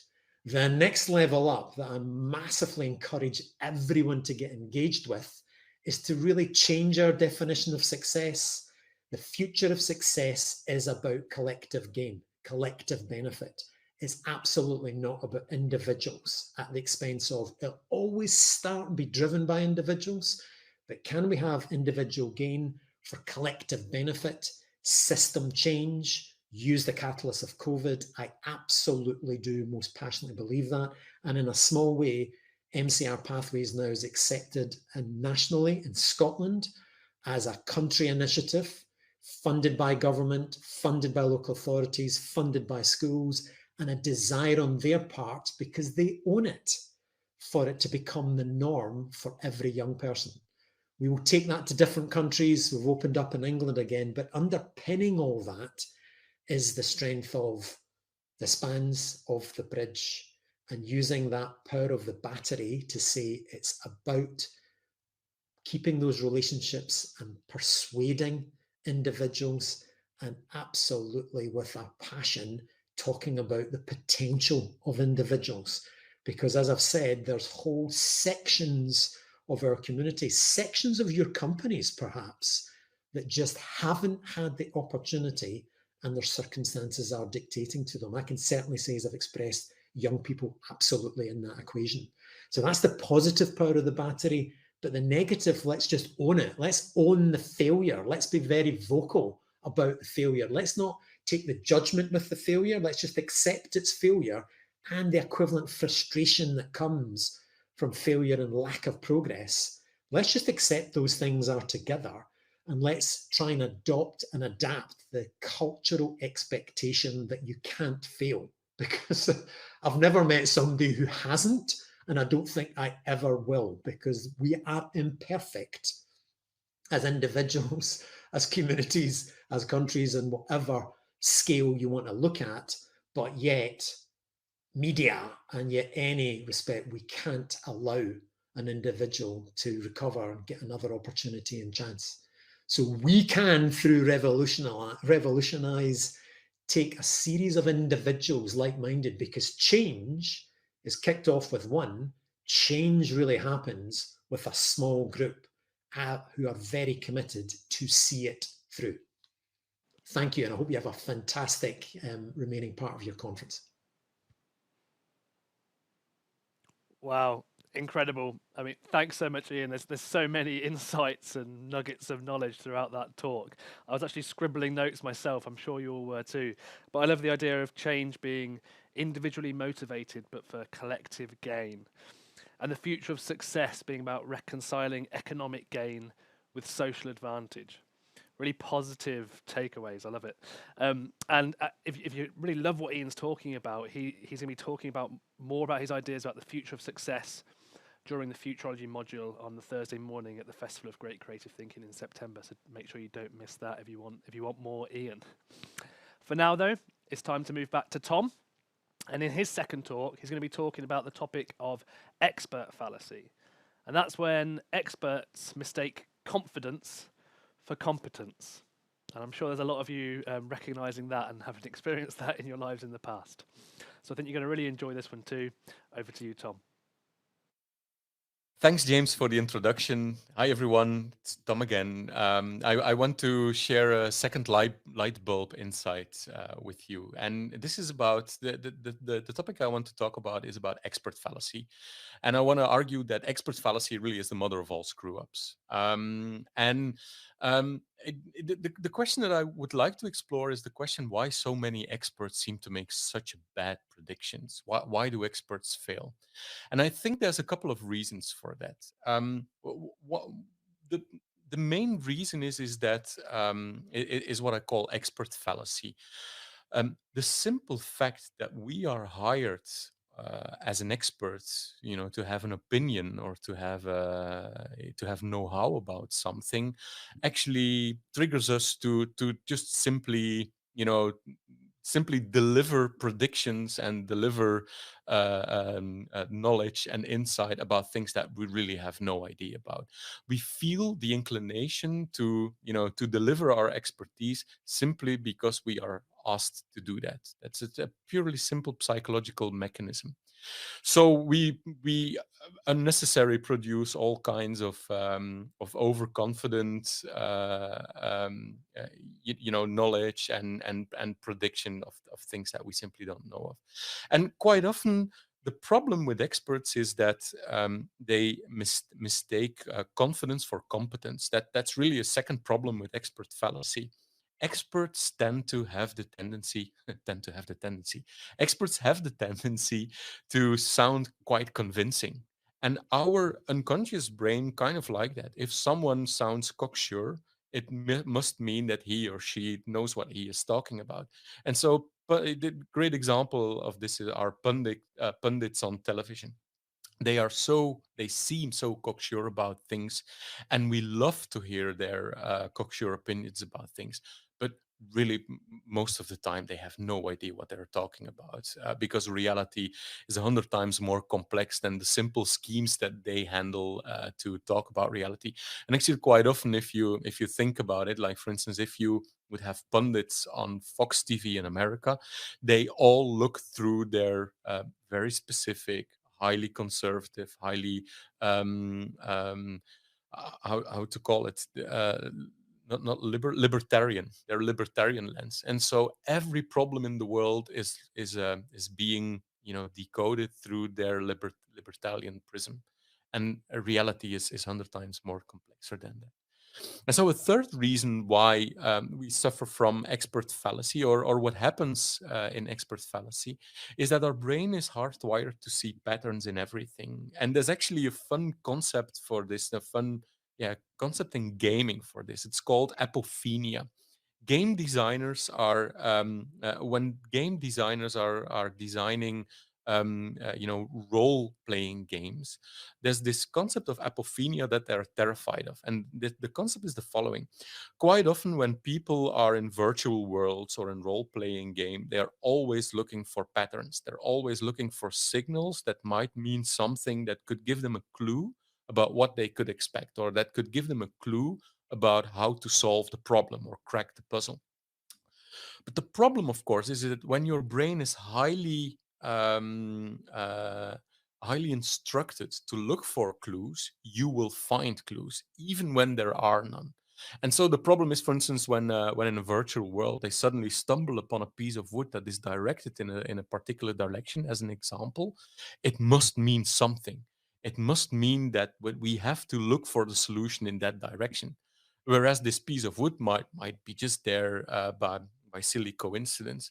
And so these people in these games tend to completely get lost in looking for a pattern that simply isn't there. Well, it turns out that our brain does that all the time. We are looking for patterns that simply aren't there, and we base our analysis, of reality, based on the patterns that we simply project upon reality.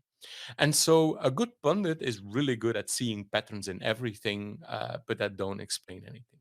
So the more interesting question is, after we kind of decoded why experts are so cocksure about reality, so the big interesting question then is, how can we solve this problem? And I think there are really two interesting strategies to solve the expert fallacy problem.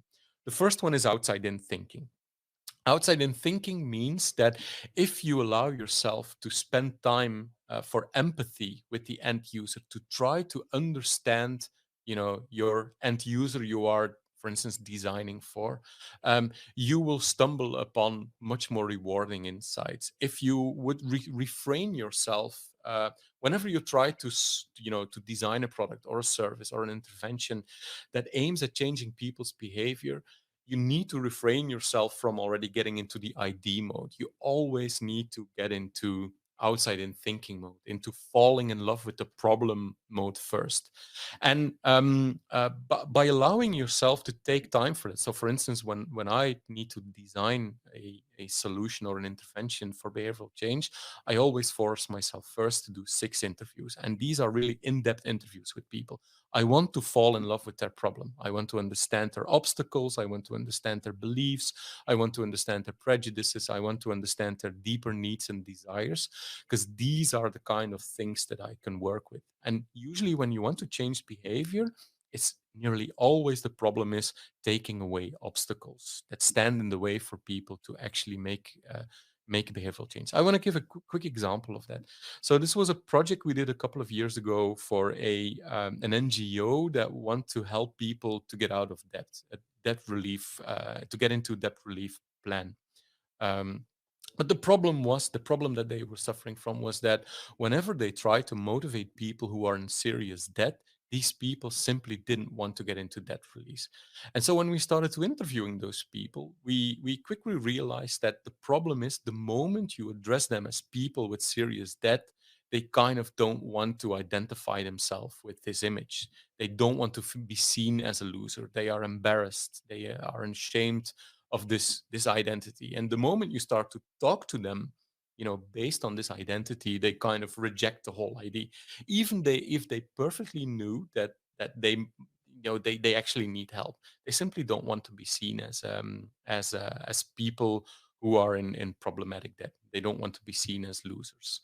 And so the solution we discovered was that what we needed to do first was first connect with their emotion.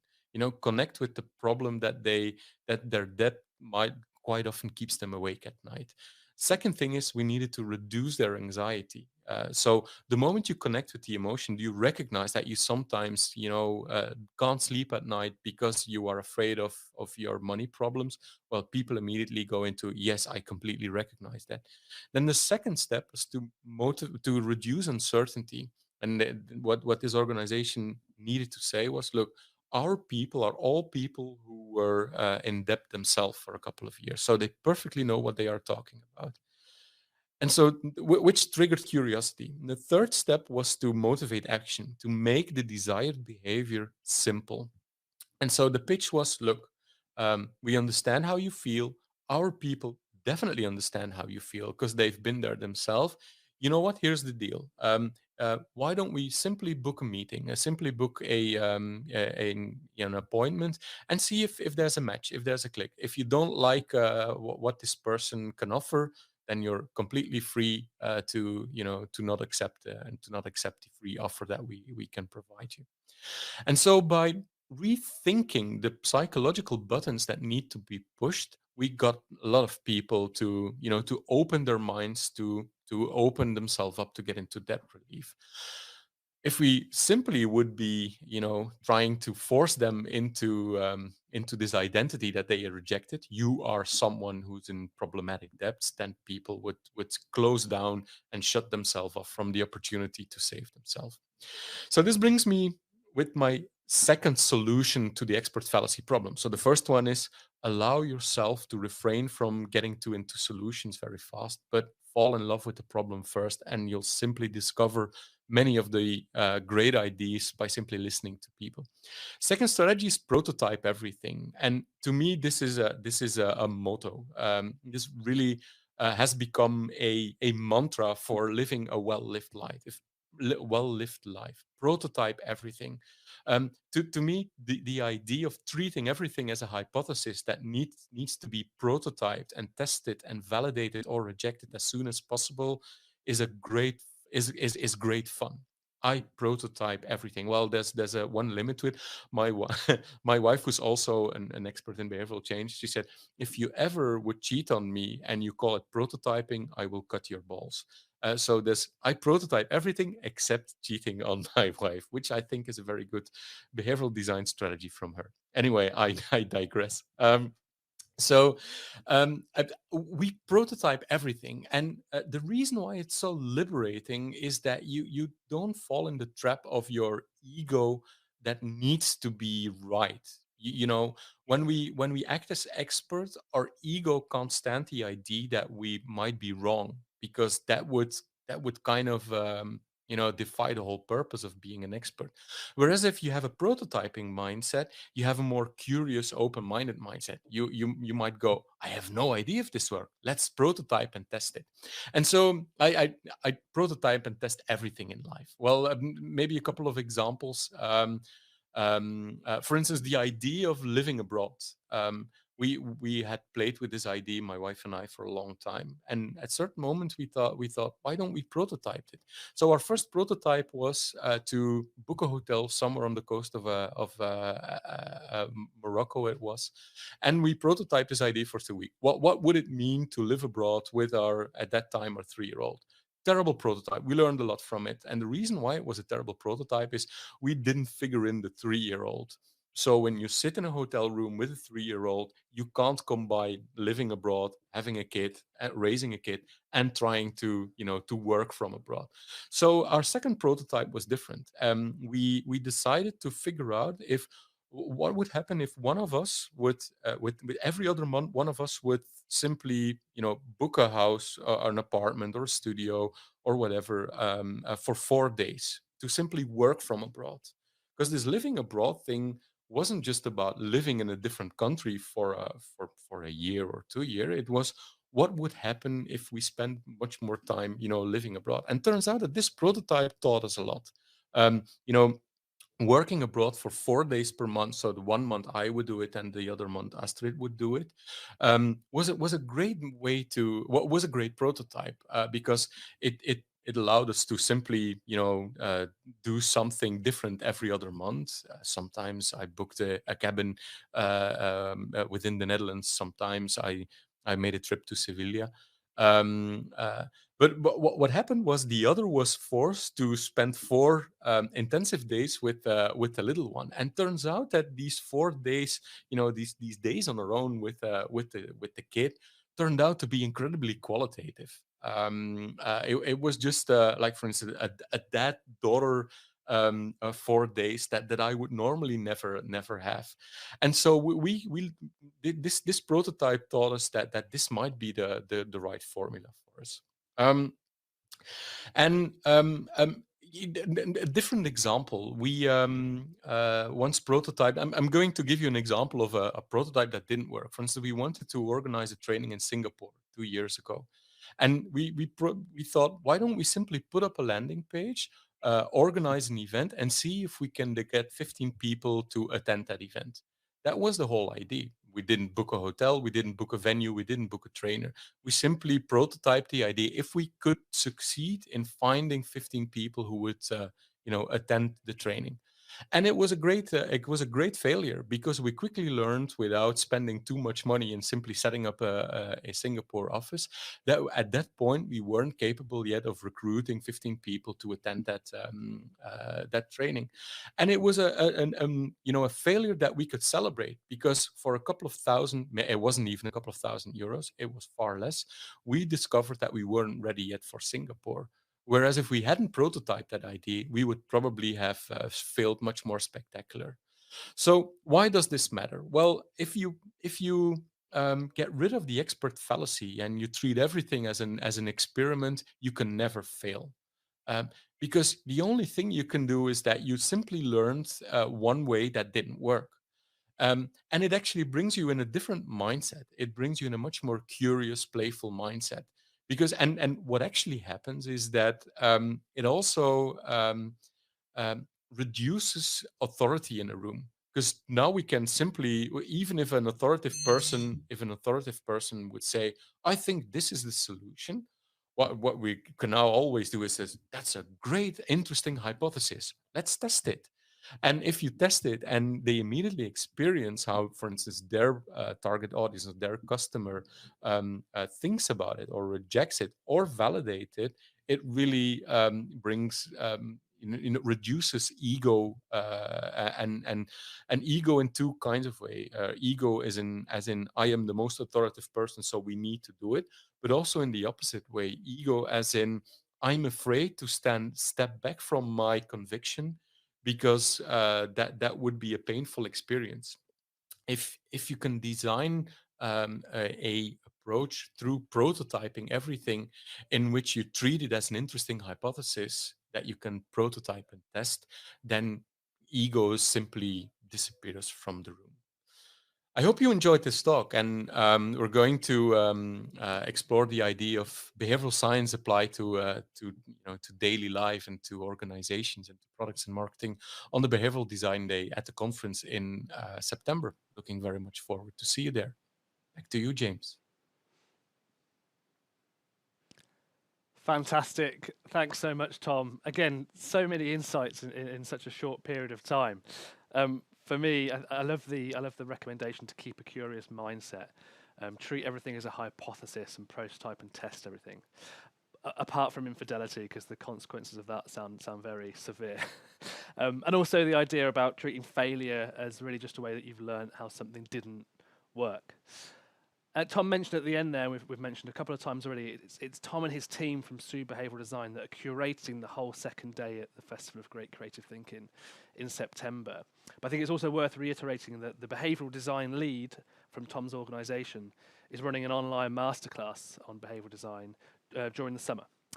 So again, check out the online masterclasses page on our website to find out the dates and how to book for that. But if you've enjoyed what Tom's talking about and you want to learn more about the basics of behavioural design in a short period of time online from the comfort of your own home, I'd really recommend you join that masterclass.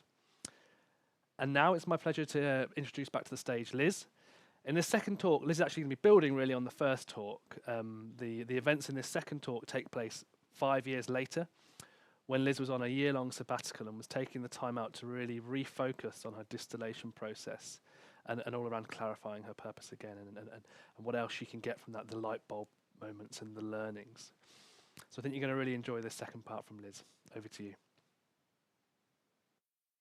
Thank you, James. I'm so happy to be back. This is part 2. If you didn't join me for part 1, please go ahead and watch the recording. Again, this is gaining clarity on your purpose through reflection and distillation. And if you want to access my presentation slides, you can do so at tinyurl.com/gainingclarity2. And we're also going to put it into the chat so you have the opportunity to get my slides because I have links embedded for additional information to connect with me and the like. So let's go. I hope you're ready. If you recall from part 1, for those of you who joined me, part 1, I ended talking about working at Africa Tikkun as Africa Tikkun USA CEO. I did that for about 4 years between 2014 and 2018. And during that period of time, I had an opportunity to meet a lot of incredible young people. These are some of the young people I met from South Africa who were beneficiaries of the organization that I worked for. And while I loved everybody who I met, I felt that it was really incredible to meet incredible leaders who were supportive of the work that we did, companies that really wanted to jump in and help us and different groups.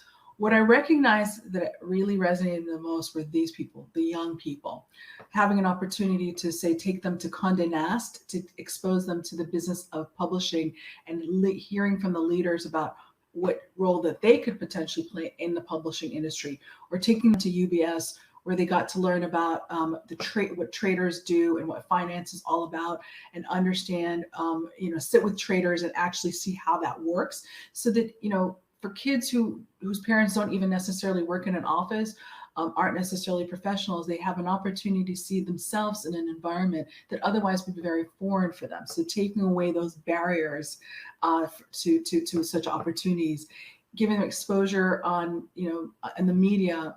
Here I am in South Africa on South Africa Broadcasting Corporation News, with a young woman who was working on an initiative with us in one of South Africa's largest townships on providing sort of porta potties or for people who live in homes that don't have any indoor plumbing, but there's a lot of problems that they face by not having them. So just really being able to give them voice, giving them opportunities, and really seeing the magnificence within them. That's what resonated the most for me out of this opportunity. And it's important that I ground that for you to see where I end up. But like I said, I was with Africa Tikkun for 4 years. I basically built an organization here in the US, and it was very challenging. You know, there's a lot of work that you do. If you've ever created something, you know that that's tiring. So I got to a point in 2018 when I left is that I was burnt out. I was ready for new challenges though, right? Because that's me. I'm always like, okay, what's the next thing that I want to do? And I really needed to fortify myself. So I decided that I kind of needed to have some time for myself. I had spent time building this new entity, really bringing a lot of energy to support the work we were doing and expending a lot of energy. So it's time for me to take care of me. What did I do? I went ahead and I took a 1-year sabbatical. And if you might recall from my first presentation, these are the different things I did. I spent time working with a coach and even spending time with my friends. I watched a lot of videos, a lot of kind of like inspirational, motivational kinds of videos, and even just fun videos like Netflix and things like that. I listened to podcasts. I participated in retreats. I volunteered. I did a little bit of vacation. I read. I meditated. I prayed. But specifically, just give you some of the highlights of that incredible year is I started the year out at Kripalu, which is a retreat center in the Berkshire Mountains in Massachusetts, the northern part of the U.S. For those of you who are not familiar. And this is literally the view from my room. It was in the winter. And I spent 1 month there just kind of like, trying to kind of disconnect from everything. I actually even took a 3-month sabbatical away from social media. I kind of needed to make sure that I got that out of my system and really focus on myself. And so one of the things I did was work with my incredible coach, Izzy, who's an instructor there.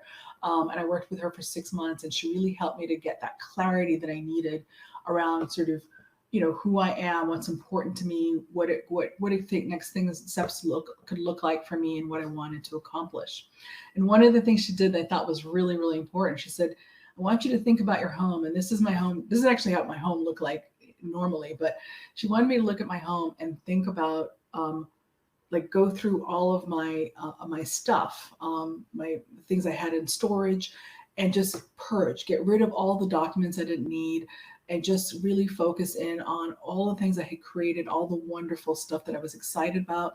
And then also to think about creating an environment that was nurturing for me, because for 4 years I lived in this apartment, and actually half of the time I didn't even have furniture because it was basically a closet for me. It was a place where I just had to, sleep, but I was constantly traveling. So I was not focused on creating a nurturing environment.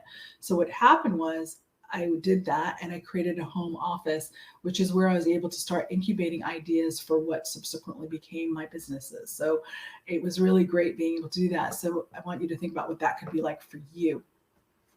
I also started really taking better care of myself, and here I am at an herb store. Not what you think. It's not a dispensary, but real herbs, just to kind of use them just to cleanse myself internally. I also then started taking care of plants, and this is my orchid. I love my orchid. And why this was important to me is because it gave me an opportunity to take care of something else. And it also meant that I had to be somewhere all the time. So I really appreciated that having that grounding and being able to take care of something.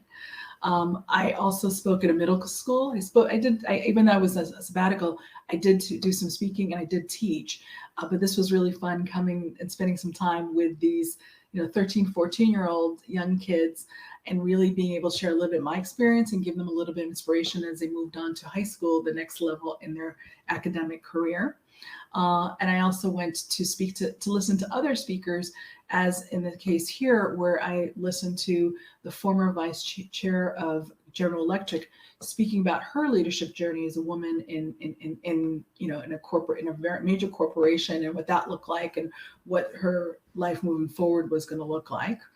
I participated in a startup accelerator program in Denver, Colorado called 10-10-10. Here it is. Here I am introducing myself to the audience, and I was doing a group hug. So you see the people behind me hugging, because I always like to hug. I feel it's good for us to hug and have that energy. And this is my cohort. These are the people that were in my cohort who I spent 2 weeks with, working on our individual initiatives. And then, of course, I also spent a lot of time writing and reflecting. So this is me having a nice smoothie and then kind of doing some journaling. And I relaxed. I live in an apartment or a building where we have a roof deck, and I never had actually used it. So I started using it, taking advantage of something I pay for, but never had really, thought it was important. So I got to sort of just be comfortable with my space.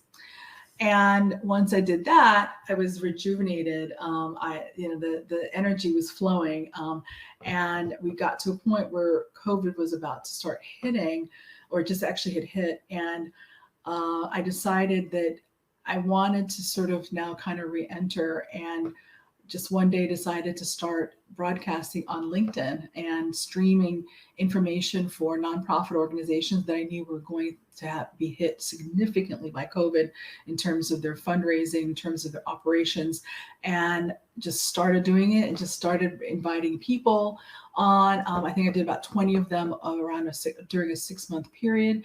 And that is actually what then helped me to start to really launch my next 2 ventures. So the impact of that was that I created the International Social Impact Institute and Liz Ngonzi Transforms, which are really, really looking to inspire, connect, and activate people seeking to transform the world. And we provide training, coaching, different conferences, and educational services to help them. And I'm going to share with you examples of some of those organizations we've helped. So we've partnered with Nelson Mandela University in South Africa. We also work with organizations such as Giving Tuesday with their Starling Collective, which is basically a fellowship program of 50 young leaders from around the world. We help them to understand how to tell their story, and then also to understand how to effectively start fundraising by developing mutually beneficial relationships with their supporters. I also just finished developing a course, a self-paced course for Candid, and it's on digital storytelling, how to engage and activate your supporters online for nonprofits. Also, through USAID Power Africa program, partnered with Tetra Tech to provide 3 women's associations in East Africa with sustainability training, that over a 12-week period, we build a sustainability plan or a fundraising and revenue generation plan that address everything from their mission all the way to just, identifying specific initiatives they're going to have funded and also going to execute. And then working with students at Cornell University to help them tell their story for impact and help them to understand how to effectively pursue opportunities, whether they may be academic or professional, that align with what their story is and their purpose. And then we have an upcoming Youth Giving Summit, which is going to be activating young people to help them to create their own social impact in this world. And so those are some of the examples of the things that we've been able to do through the Institute, and it's really, really been incredible. You can learn more about the Institute and Liz Ngonzi Transforms over there. What I learned is it's very important for us to be clear about what our core values are. So these are our core values at the Institute, and they're based on mine. So inclusivity, social justice, climate justice, integrity, excellence, and Ubuntu, right? So I go through a process to show you how you do that.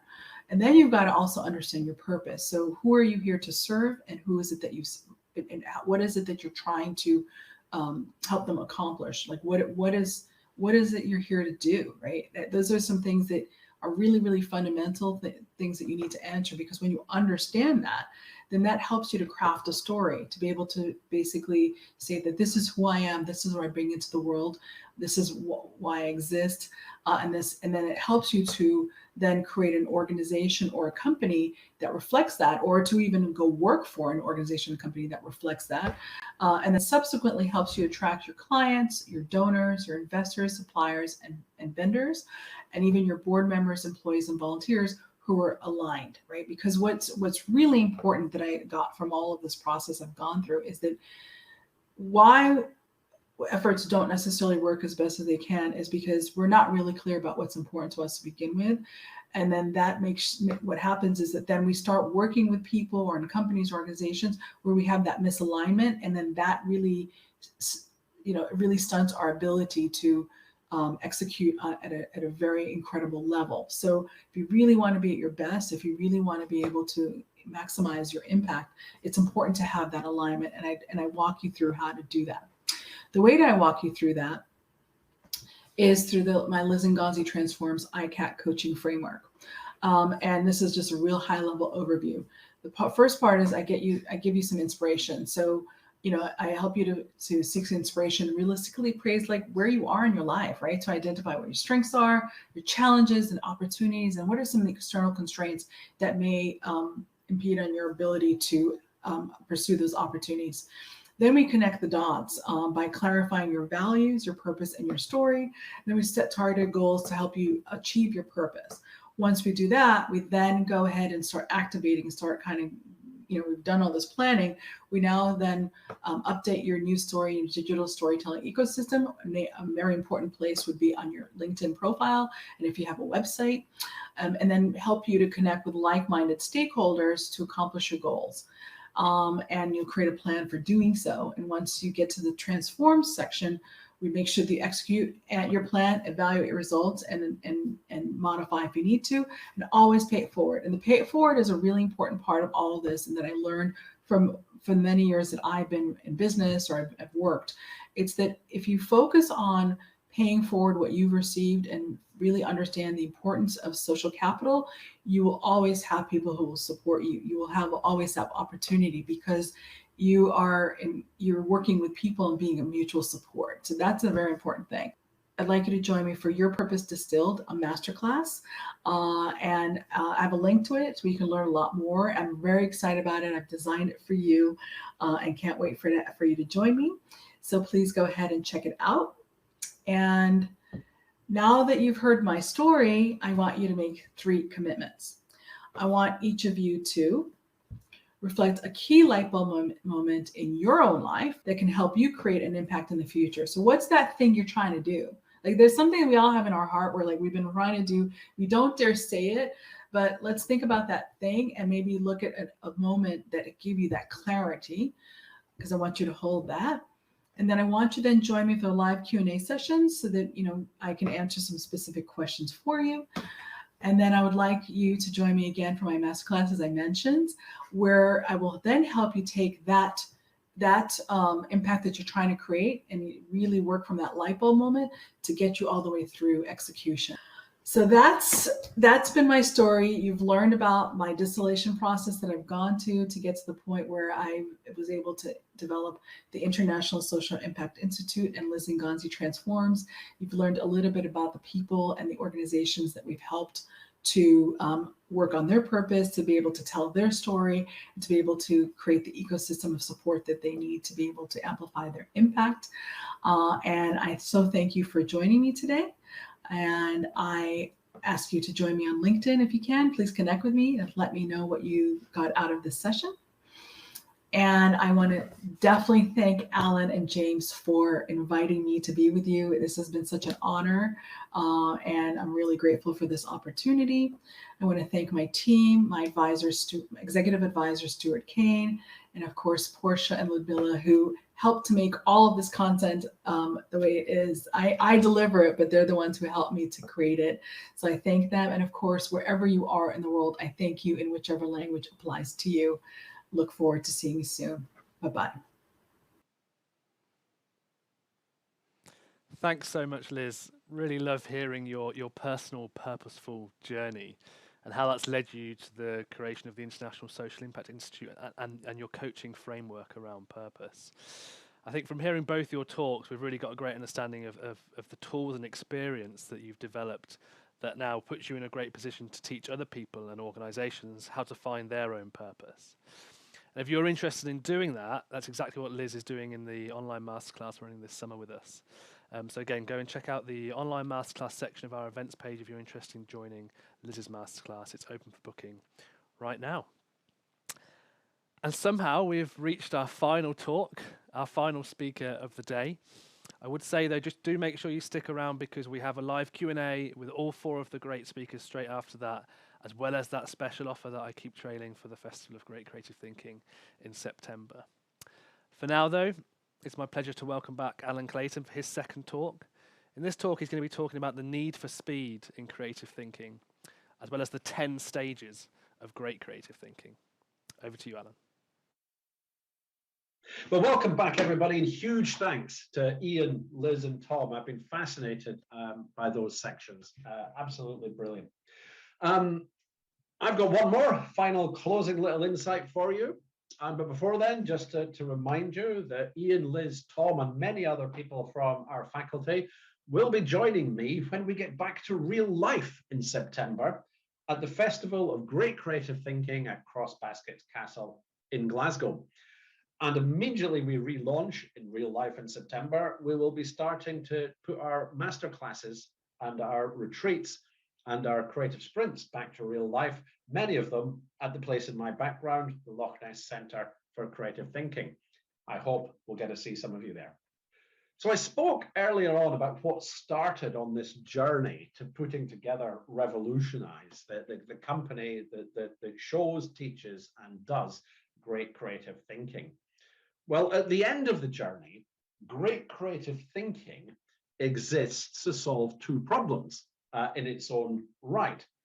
These are the 2 problems, the only 2 problems that cause all the procrastination, internal worry, the feel spin and anxiety that involves lack of focus, which stops stuff happening.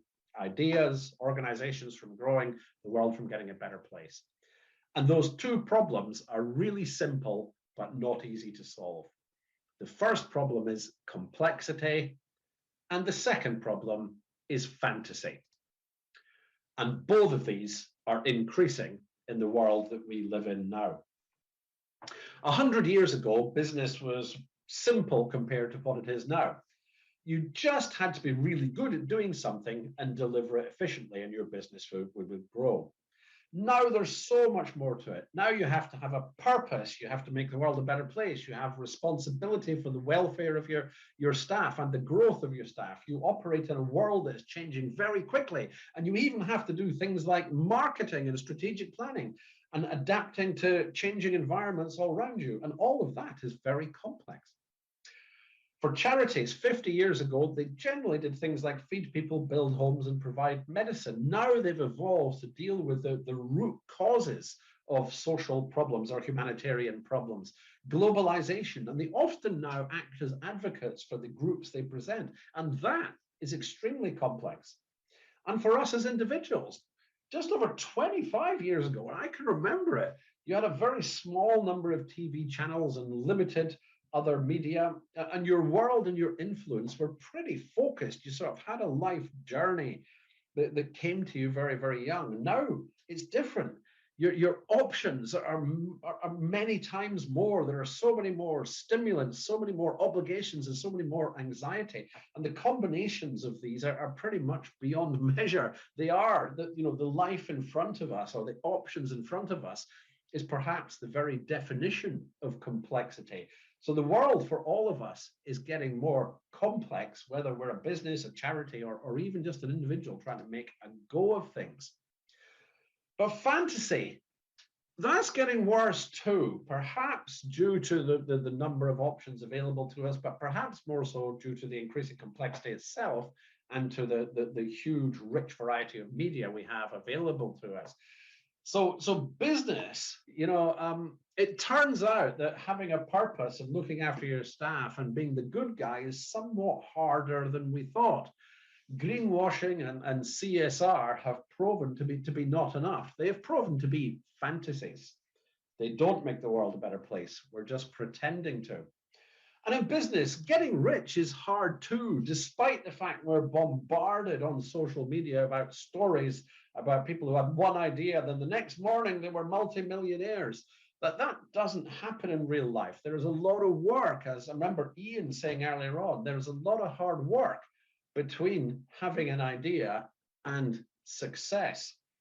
Dreamers without focus will only ever dream. Perhaps if we meet in real life, I'll tell you about someone I call the unicorn guy. Is someone I meet for family social reasons. And he goes on and on and on about how he's really working hard to discover the next unicorn, because that's how he'll get rich really, really quickly. He's been doing this for the best part of 20 years and got nowhere. Idea plus hard work. Charities. Charities have a really hard task. They need to mix idealism and pragmatism, because they need the money, the people, and the structures to achieve their ideals. And the two, idealistic behavior and pragmatic behavior, very rarely align. Yeah. You don't make stuff happen by sitting in only the idealistic space and having an excuse for lack of progress being, well, in a perfect world, it would work like this, is perhaps my most strident definition of fantasy. I agree, there's many things that would be different in a perfect world, but the world is not yet perfect. It's a fantasy to believe that it is. And people ourselves, we are just bombarded with quick success formula. You know, lose 20 kilos and get a six-pack in just 3 weeks of minimal work ain't gonna happen. You can do anything you want with your life. Not true. Never mind how much I run, I will never be an Olympic sprinter. The simple truth is that despite our technology, despite progress, hard work and dedication and resilience are still required. The one-off easy life story put forward to us by so many people, particularly online, is just an exaggeration, luck, or indeed a lie, yet many people buy it in their millions. So these are all examples about how fantasy gets in the way of having the right idea, solving the right problem, and putting in the effort needed to bridge the idea into success.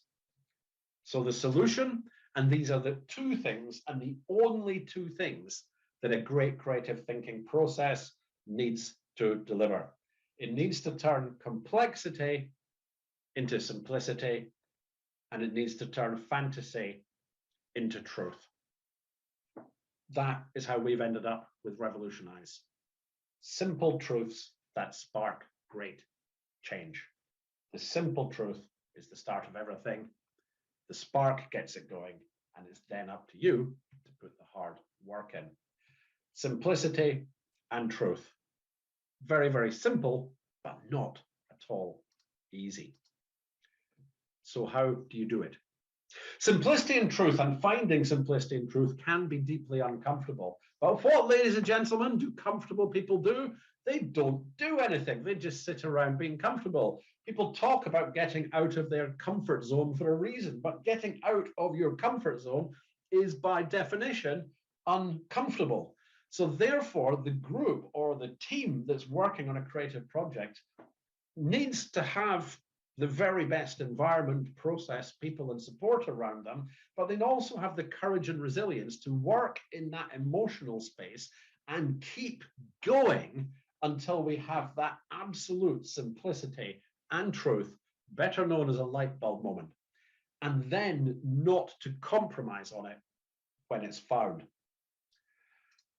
There are 10 sort of macro stages involved in great creative thinking. The first one, clear your head and focus. If you have a problem to solve, make sure that the project to solve that problem is about solving that problem and nothing else. Second, stuff your brain with knowledge of the area in which you're trying to solve a problem. Have all the information be completely up to date, and have those neurons, the ones that your brain accesses first when trying to have ideas. Understand what enthuses people in your group, in yourself, in your wider organization.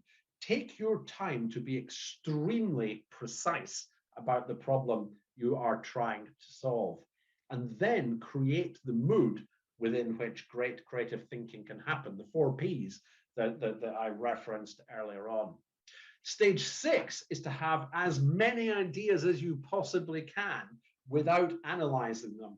And you only know you've had enough when you cannot have any more. You then take a break, and then, and only then, at step 7, do you start to analyze or measure or select or shortlist your ideas. And you don't do that based on opinion. You do it based on the precise definition of the problem that we had earlier in step 4. There's then the kind of Sherlock Holmes moment. When we've eliminated everything that won't work, whatever is left must be the best that we can do. And then deciding on that idea is the one that we are going to go with, perhaps the crux of the entire process, because that's the moment of commitment. Not waiting until it's perfect, waiting until it's the best we can do, and then going under step 9, to test it, and then step 10, do it over and over again until the idea is as close to perfect as you can possibly get it. Don't miss out a step, otherwise you have pretty poor quality creative thinking. Okay, 3 examples. One is a charity. It's the Institute for Justice and Reconciliation, based in Cape Town, South Africa. They had an idea, which is to use the concept of nationhood, of country building, to unite a country that has for many decades been very fragmented. This is not easy. So their brilliant idea was, instead of trying to tell people it was easy, was to tell people it's going to be very, very hard and take a very, very long time. So rather than doing a quick and easy charity stroke political campaign, they put together something called the 100-year dream towards a united South Africa, to give them a precise focus, but also to give people that emotional resilience required to deliver on it. Businesses, it's very, very easy to get extremely complex, but the whole creative industry is about extracting simplicity in terms of the biggest ideas, very, very simple truths. And I can't help but note that many of the most effective ones are not actually about selling a product, but they're about driving the behavior of people. Think different at Apple, just do it at Nike, connecting people at Facebook. These are not about describing the product. They are about driving the behaviors of people through the purchase of their product. Quite remarkable. And that's on a macro global scale. They're working in the emotional space. And one of the smallest little business insights, light bulb moments I ever had, was building a hotel business. And I was obsessed, and I knew from my data that having a good food offering would be the one that really, really drives this business. And so I obsessed about making dinner better. It got to be fine dining, then fine dining, then even finer dining. But our income didn't go up, and actually our reviews didn't really improve significantly. Until I did something very clever, which was get a bit creative with a small group of experts, people who knew about food and hotels in a room. And it was less than half an hour in that the light bulb moment became clear that we were putting all our effort into dinner and we completely ignored breakfast. But breakfast is the last thing a guest at your hotel sees. So the word of mouth growth of your food offering is actually going to come more from the breakfast than it is from the dinner. The dinner may get the glamour and the fancy photographs, but breakfast is what makes people feel good. It's in the emotional space. So we do a fantastic breakfast. It's visually stunning. It tastes even better. But we do something very clever. We put a bottle of whiskey beside the porridge, so that if people want to have a shot of whiskey in their porridge before they leave the hotel, they can. Hardly anybody does. Every now and then somebody does, but it's very, very rare. But everybody talks about it. It's become a little bit of a legend. And my final light bulb moment was my personal one.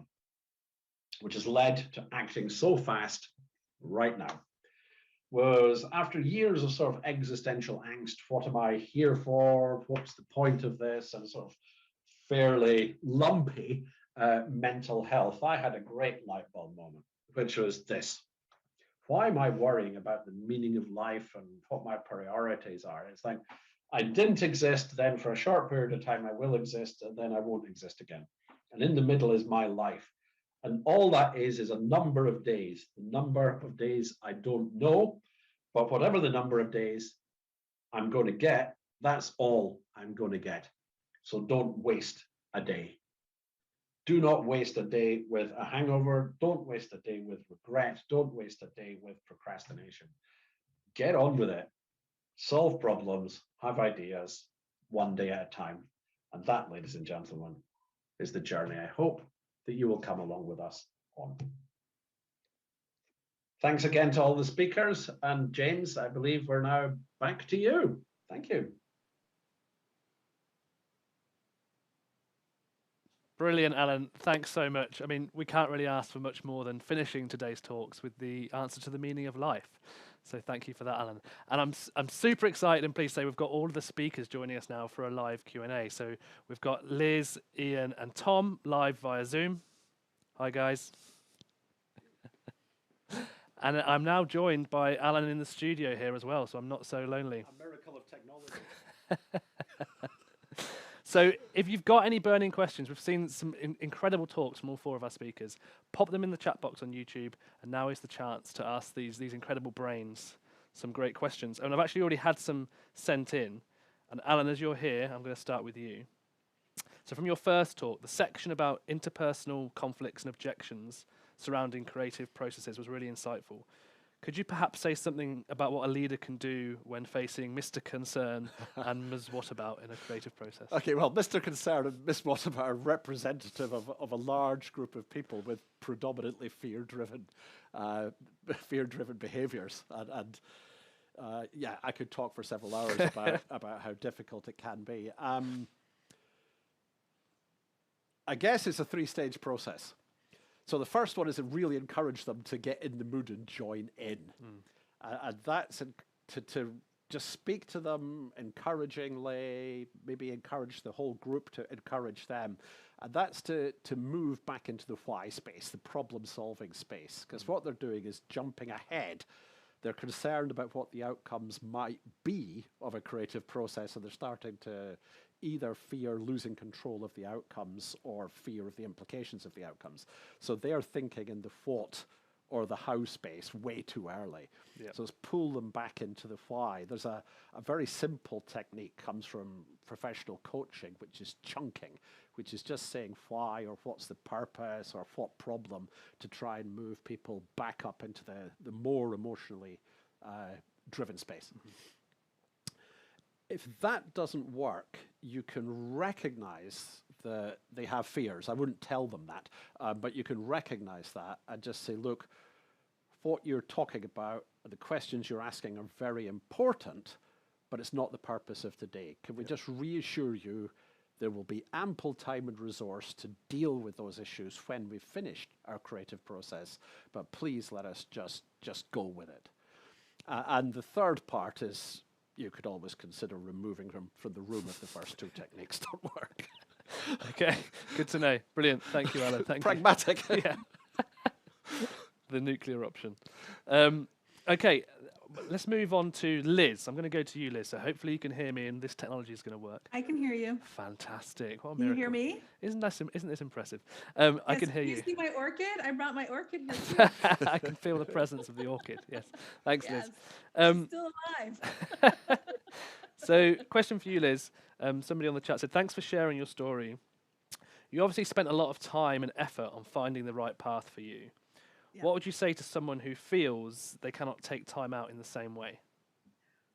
Well, I would say that I was at a point where I really couldn't afford to do it, but I didn't have a choice, right? In the fact that I was really in a situation where I really needed to kind of like deal with all this stuff. And so it's a matter of what you prioritize. That's what I'd say. I mean, I think for some people, obviously you have kids, you have a lot of other responsibilities. Maybe it's a matter of kind of taking time like one day a week, or just where you can kind of reflect and spend time on yourself if you have that, or just a few hours. But I have to say to you that if you don't actually prioritize yourself, what's everything else all about? Because if you can't get that right, if you can't get that what's important to you and your purpose and what's driving you, then you're going to be living a life that's not really the life that you want to be living, the life that really brings the best version of you. And so I would say that it's something that you have to figure out how to prioritize. But in the case where people just don't have the bandwidth to go away somewhere for a period of time, just finding time to be able to take care of yourself and to be able to do the reflection and that kind of thing, on a weekly or monthly basis, and give themselves that time. And I also think having a process like the masterclass, being able to go through that, working with a coach, with someone who can support you around it, is also another way that you can effectively go through that process. Fantastic. I was going to say, you ended that perfectly, Liz. Yes, the first thing to do is join your masterclass in July. Yeah, of course. Yeah. I mean, but of course that is it. But I also, but genuinely speaking, I mean, I want to be really, really clear about this. I didn't go and live in a tent in the ashram because I wanted to. I went there because that's what I needed to do. That's what in my heart, that was the only answer I could find. Yeah. The same thing, 4 years later, after I had basically sunk everything into building this organization in the US, and I needed that time away to be able to kind of rebuild myself, because I kind of I'm not going to say it's like giving birth, but it's it just took a lot out of me. So I needed to recover in a certain way. So some people who don't have that luxury of doing that, maybe it's just finding those times in your schedule to do that. But of course, the masterclass gives you all that, because you're learning from everything that I had to go through. I kind of did that all for you. You've done it for us. So Thanks, Liz. Yeah. Great answer. Just because the order I've got these, I'm going to go back to Alan, but Iain and Tom, we have questions for you too. So just wait there 2 seconds. So Alan, from your second talk, you talk about the need for speed in great creative thinking. But what would you say to somebody who says they can't work at pace? Oh, this is the I'm a reflector question. Yeah, I need time to reflect. Yeah, okay.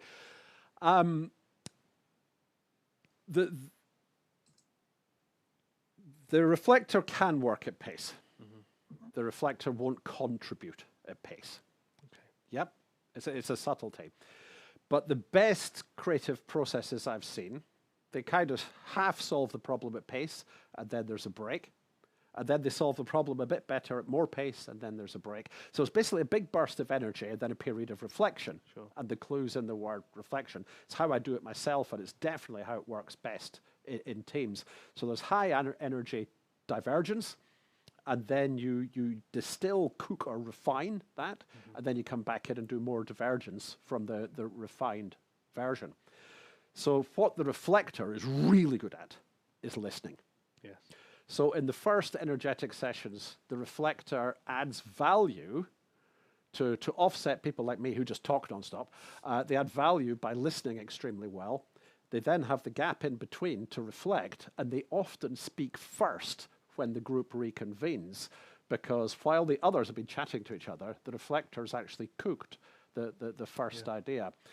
So the reflector's key job is to listen and distill and feed back in, and it's a very, very important part of it. Fantastic. I love the theme of distillation that's coming across from both you and Liz. And obviously, we've mentioned a couple of times, Alan is running Great Creative Thinking, a one-day accelerator as a masterclass in June, July, and August. So if you want to learn more about that, join that masterclass with Alan. Next question, this time for Iain. This person says, thank you for sharing the journey of your idea from the kitchen table to international success. My question is, how do you know when you should abandon an idea and when you should stick with it? Great question. Well, first of all, Liz has got her orchid. I've got the sunshine, so apologies if anyone's getting blinded online by this. I should have explained, my daughter graduated today, having had a delay of 2 years, so I had to be there in person. Congratulations. So, thank you. But I think, James, what you're saying is that question, if I phrase it, how do we come out of a situation? Well, I think if you do fast increments, you're always looking for gains. So in other words, if you have a wave of negatives then you really need to do that reflection and go back and say, is this not possible? Now, in my world, I would never give up the first time, second, third, fourth, fifth, or even 10th, as long as it's quick increments. But I think if you've got over the period of time, because time is the only thing we can't control. And if I go back to opportunities, every opportunity has a time scale on it. And I think, a fast sequence of events is I would change an alternative path. I would never give up on the idea. I would just give up on the process. So maybe sideline the idea, but I'd keep coming back to it. And for me, I would sideline it in my subconscious. And again, a real power. I don't know if I've brought it across well enough in what I've presented today, but the power of the subconscious is something I think we should explore, because that's where you live, in my view. That's where you are. That's where creativity really flows. So I would never give up on it. I'd just stick it down there and keep coming back until I could get something of that incremental success again that would allow me to push forward. Fantastic, Ian. I can see Tom and Liz nodding. We've got a psychologist and a karma yogi, so I think talking about the subconscious, you're definitely on their level. Fantastic. Thank you, Ian. Tom, let's come to you. So this person says, thanks for sharing your examples. I'm especially interested in changing company culture. Can I ask if you've tried to change a company culture in a way that went wrong or did not work out in the intended way? There's so many great reasons why a company culture can't be changed. I think, well, first reason could be that people just can't stick to the habits.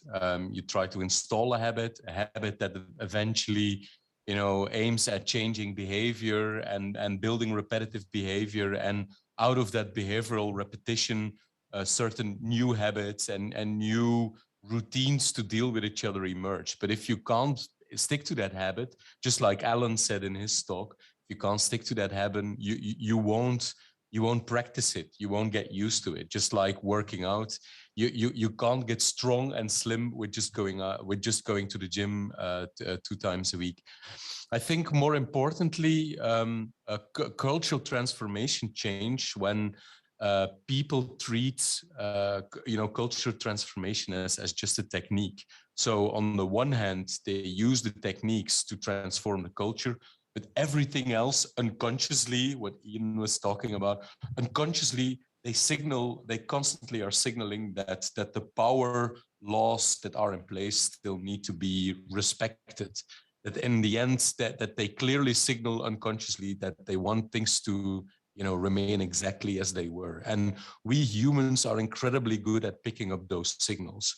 We perfectly understand within a day what the implicit rules of the organizations are. And so frankly, quite often the only obstacle to a great cultural transformation is bad management. Great. Thank you, Tom. Really insightful. Just looking through the questions here, making sure I don't ask the same ones again. Let's come back to you, Ian. And this question is actually from Melina. When the power of relationships can be so transformational, what are your thoughts on in-person versus online relationships? Can they be equally powerful?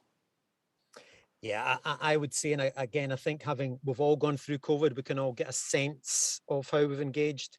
I'll be quite direct and say, I don't think you can form a relationship online, full stop. I think you can continue one to develop, but certainly if I do the contrast, and again, the best and most transparent thing is working with a young person, because they will absolutely tell you what they think and what they feel, mostly unfiltered. It's why I love getting feedback from young people, and obviously the charity that I set up is working with them at the moment. I know they are the example. So we mentor, we went online with COVID, and the relationships were cosmetic in part, they sort of incremented on. They were dramatically and radically different when the mentor and the young person met in person. And I think it was as far as north as from south. And from a business perspective, I can, if I talk about the kind of selling process, I think you can sell online, but I don't think anyone buys from somebody that's selling online. I think that human connection just isn't there. So for me, I'm desperate to get back to in-person type meetings, because that for me is the only way you can build a relationship of depth. And depth for me is what will change ideas, systems, processes, people's abilities, is when they can build that kind of trust in what you're saying. And that is in person. And that's exactly what you need for mentoring, everything you've gone through there. Yeah, great. Thank you, Iain. Liz, let's come back to you for another question. Okay. Would you advise someone to work first on their internal barriers, or focus on breaking down external barriers that keep them from doing what they're trying to do? Always start with yourself. You always go inward first, right? Because a lot of times the obstacles we feel we face are actually internal obstacles. And so I think it's really important to do that internal work first. And part of that internal work is really kind of getting a sense for, what are you great at? What do you love? What have you always wanted to be? What are the things people come to you for? One of the things my mom says is, when I was in high school, she used to get all these calls. That's when you had a phone in the house. People would call and they'd always ask me for advice, right? And so I've always been that person people have asked for advice. So it's also getting a sense for, what are you known for? What do people kind of naturally go to you for? Because that kind of shows you what people think you're great at. But it's also important for you to understand what really brings you alive, what you really care about. I love teaching, right? Like, I come alive when I teach, when I speak. Ask me to do some finance or something, I'm like, whoa, it's a different thing. But it's whatever you're trying to affect, whatever you're trying to do, it's really important to start with an internal review. Understand what you're not great at. What I found when working with people is and especially women, they typically list like a million things as weaknesses and like 5 things as strengths. But it turns out a lot of those weaknesses are actually strengths, but they've been sort of told by external parties that those are their weaknesses. So for instance, I deal with a lot of women leaders, and so they've always been called bossy. And I'm like, well, you lead an organization. It's not to me that you have to be like obnoxious, but that isn't a characteristic you need to be able to lead other people and to be able to do the things that are difficult. And so what someone told you was bad is actually the thing that's making that helps you. So we try to reframe that. But the bottom line is, it's important to go inward first. And then when you kind of are able to understand what's going on with yourself, understand, what's important to you, understand what it is you want to be able to do in the world, then you can look at what some of those external barriers are, and then start addressing them. Whether it's training, whether it's introductions, or whatever it may be, but I always want to start with yourself first. Fantastic, Liz. Love it. Thank you so much. Sure. So I've got one more question here on the ones that were already sent in. So just to say, people still watching on YouTube, if you have any more burning questions, now is the last chance. We've got these 3 brains on the call here, so don't miss this opportunity. If you've got anything else you want to ask, pop it in the YouTube chat now, and we'll get to that, because we've still got a few minutes left.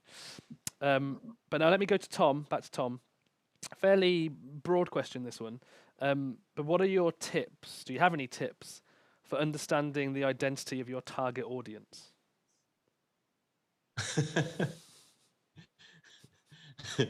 It's similar to the question, what is the meaning of life? And the answer is 43. Tips on understanding. Can you rephrase it? Tips. So if people want to get a better understanding of their target audience using behavioral design techniques, do you have any tips? Yeah, sure. On that? Well, I would always say interview them first. When I say fall in love with the problem, I really mean try to understand the human behind the customer, or the human behind this dreadful word, target audience. Because if you treat someone as a target audience, then you simply have no interest whatsoever in what are the problems they are dealing with, what are the needs they have, what are the goals they would like to achieve. And so taking time to really fall in love with the beauty of people's problems and deeper drives and all these screw-ups and obstacles that they are confronted with every day, and all these desires they have, to try to do things better, but somehow never succeed at it because they are distracted, seduced, and whatever.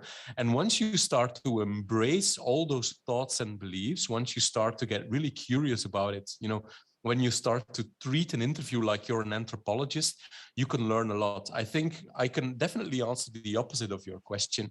And the opposite is when when will you never learn? And that's when you are prejudged, when you have prejudices. Because, for instance, I recently had to interview people who were, very, very heavy anti-COVID vaccine people. And I just treated them with a deep curiosity, because I wanted to really learn how they thought. And I learned a great deal about it, on how to influence their minds and shape their behavior. And by definitely putting aside all my prejudices or moral judgments about the fact that they are different. And that really is the hardest thing to set aside. Yeah, great. I think there's great application. The world we live in with polarization and such extreme sides, I think that Yes. speaks so much to that, and where we seem to be a bit stuck. So let me just have one last look at YouTube, see if we've got any other questions in the chat. I can't see any. But I'm going to ask you a question I always like to ask people when I've got them on a call like this, if you'll indulge me. So for all three of you, and we'll go around in an order, but if people really love what you've spoken about today, obviously they need to come to the online masterclasses and the festival.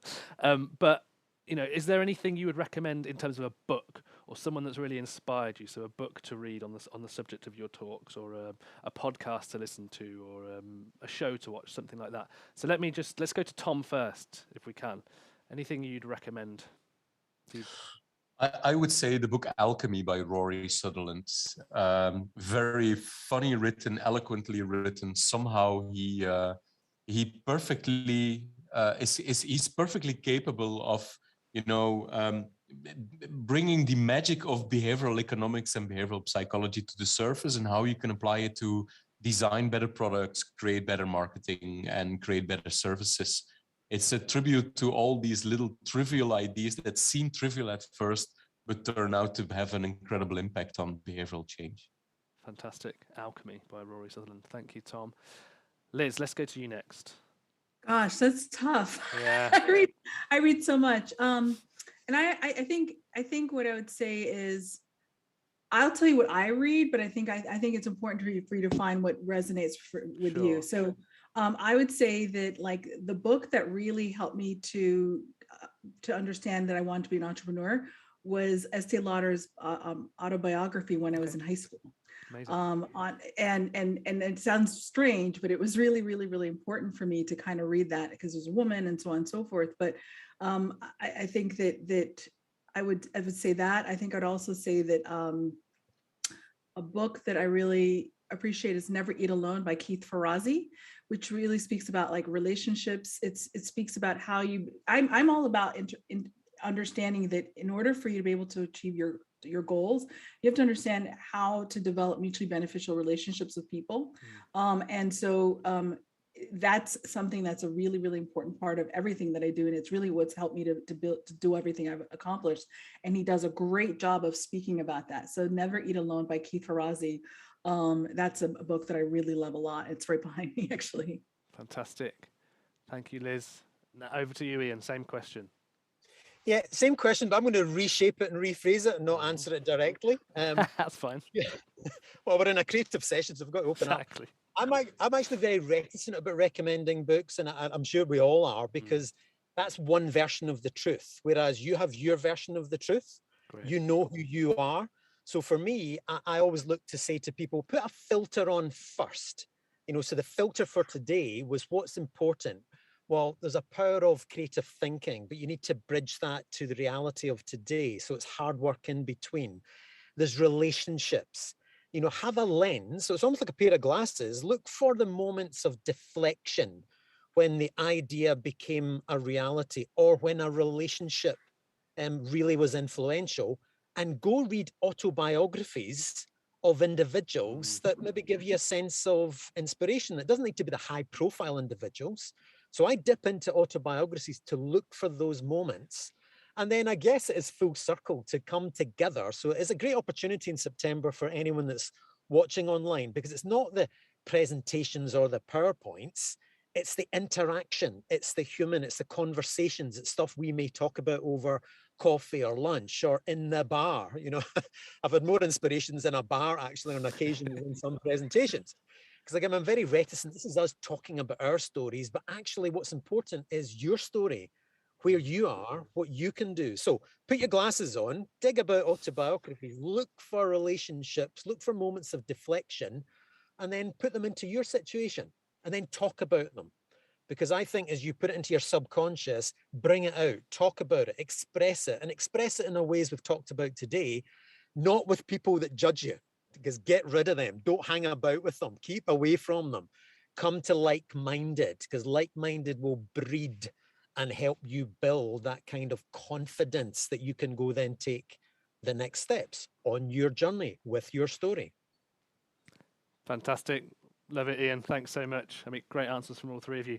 And we're pretty much at time now, so I think that's all we've got for the Q&A section. So just leaves me to thank you. So well, thank Alan, and thank Tom, thank Liz, thank Iain. Thank you so much for all the time and effort you've put into this event.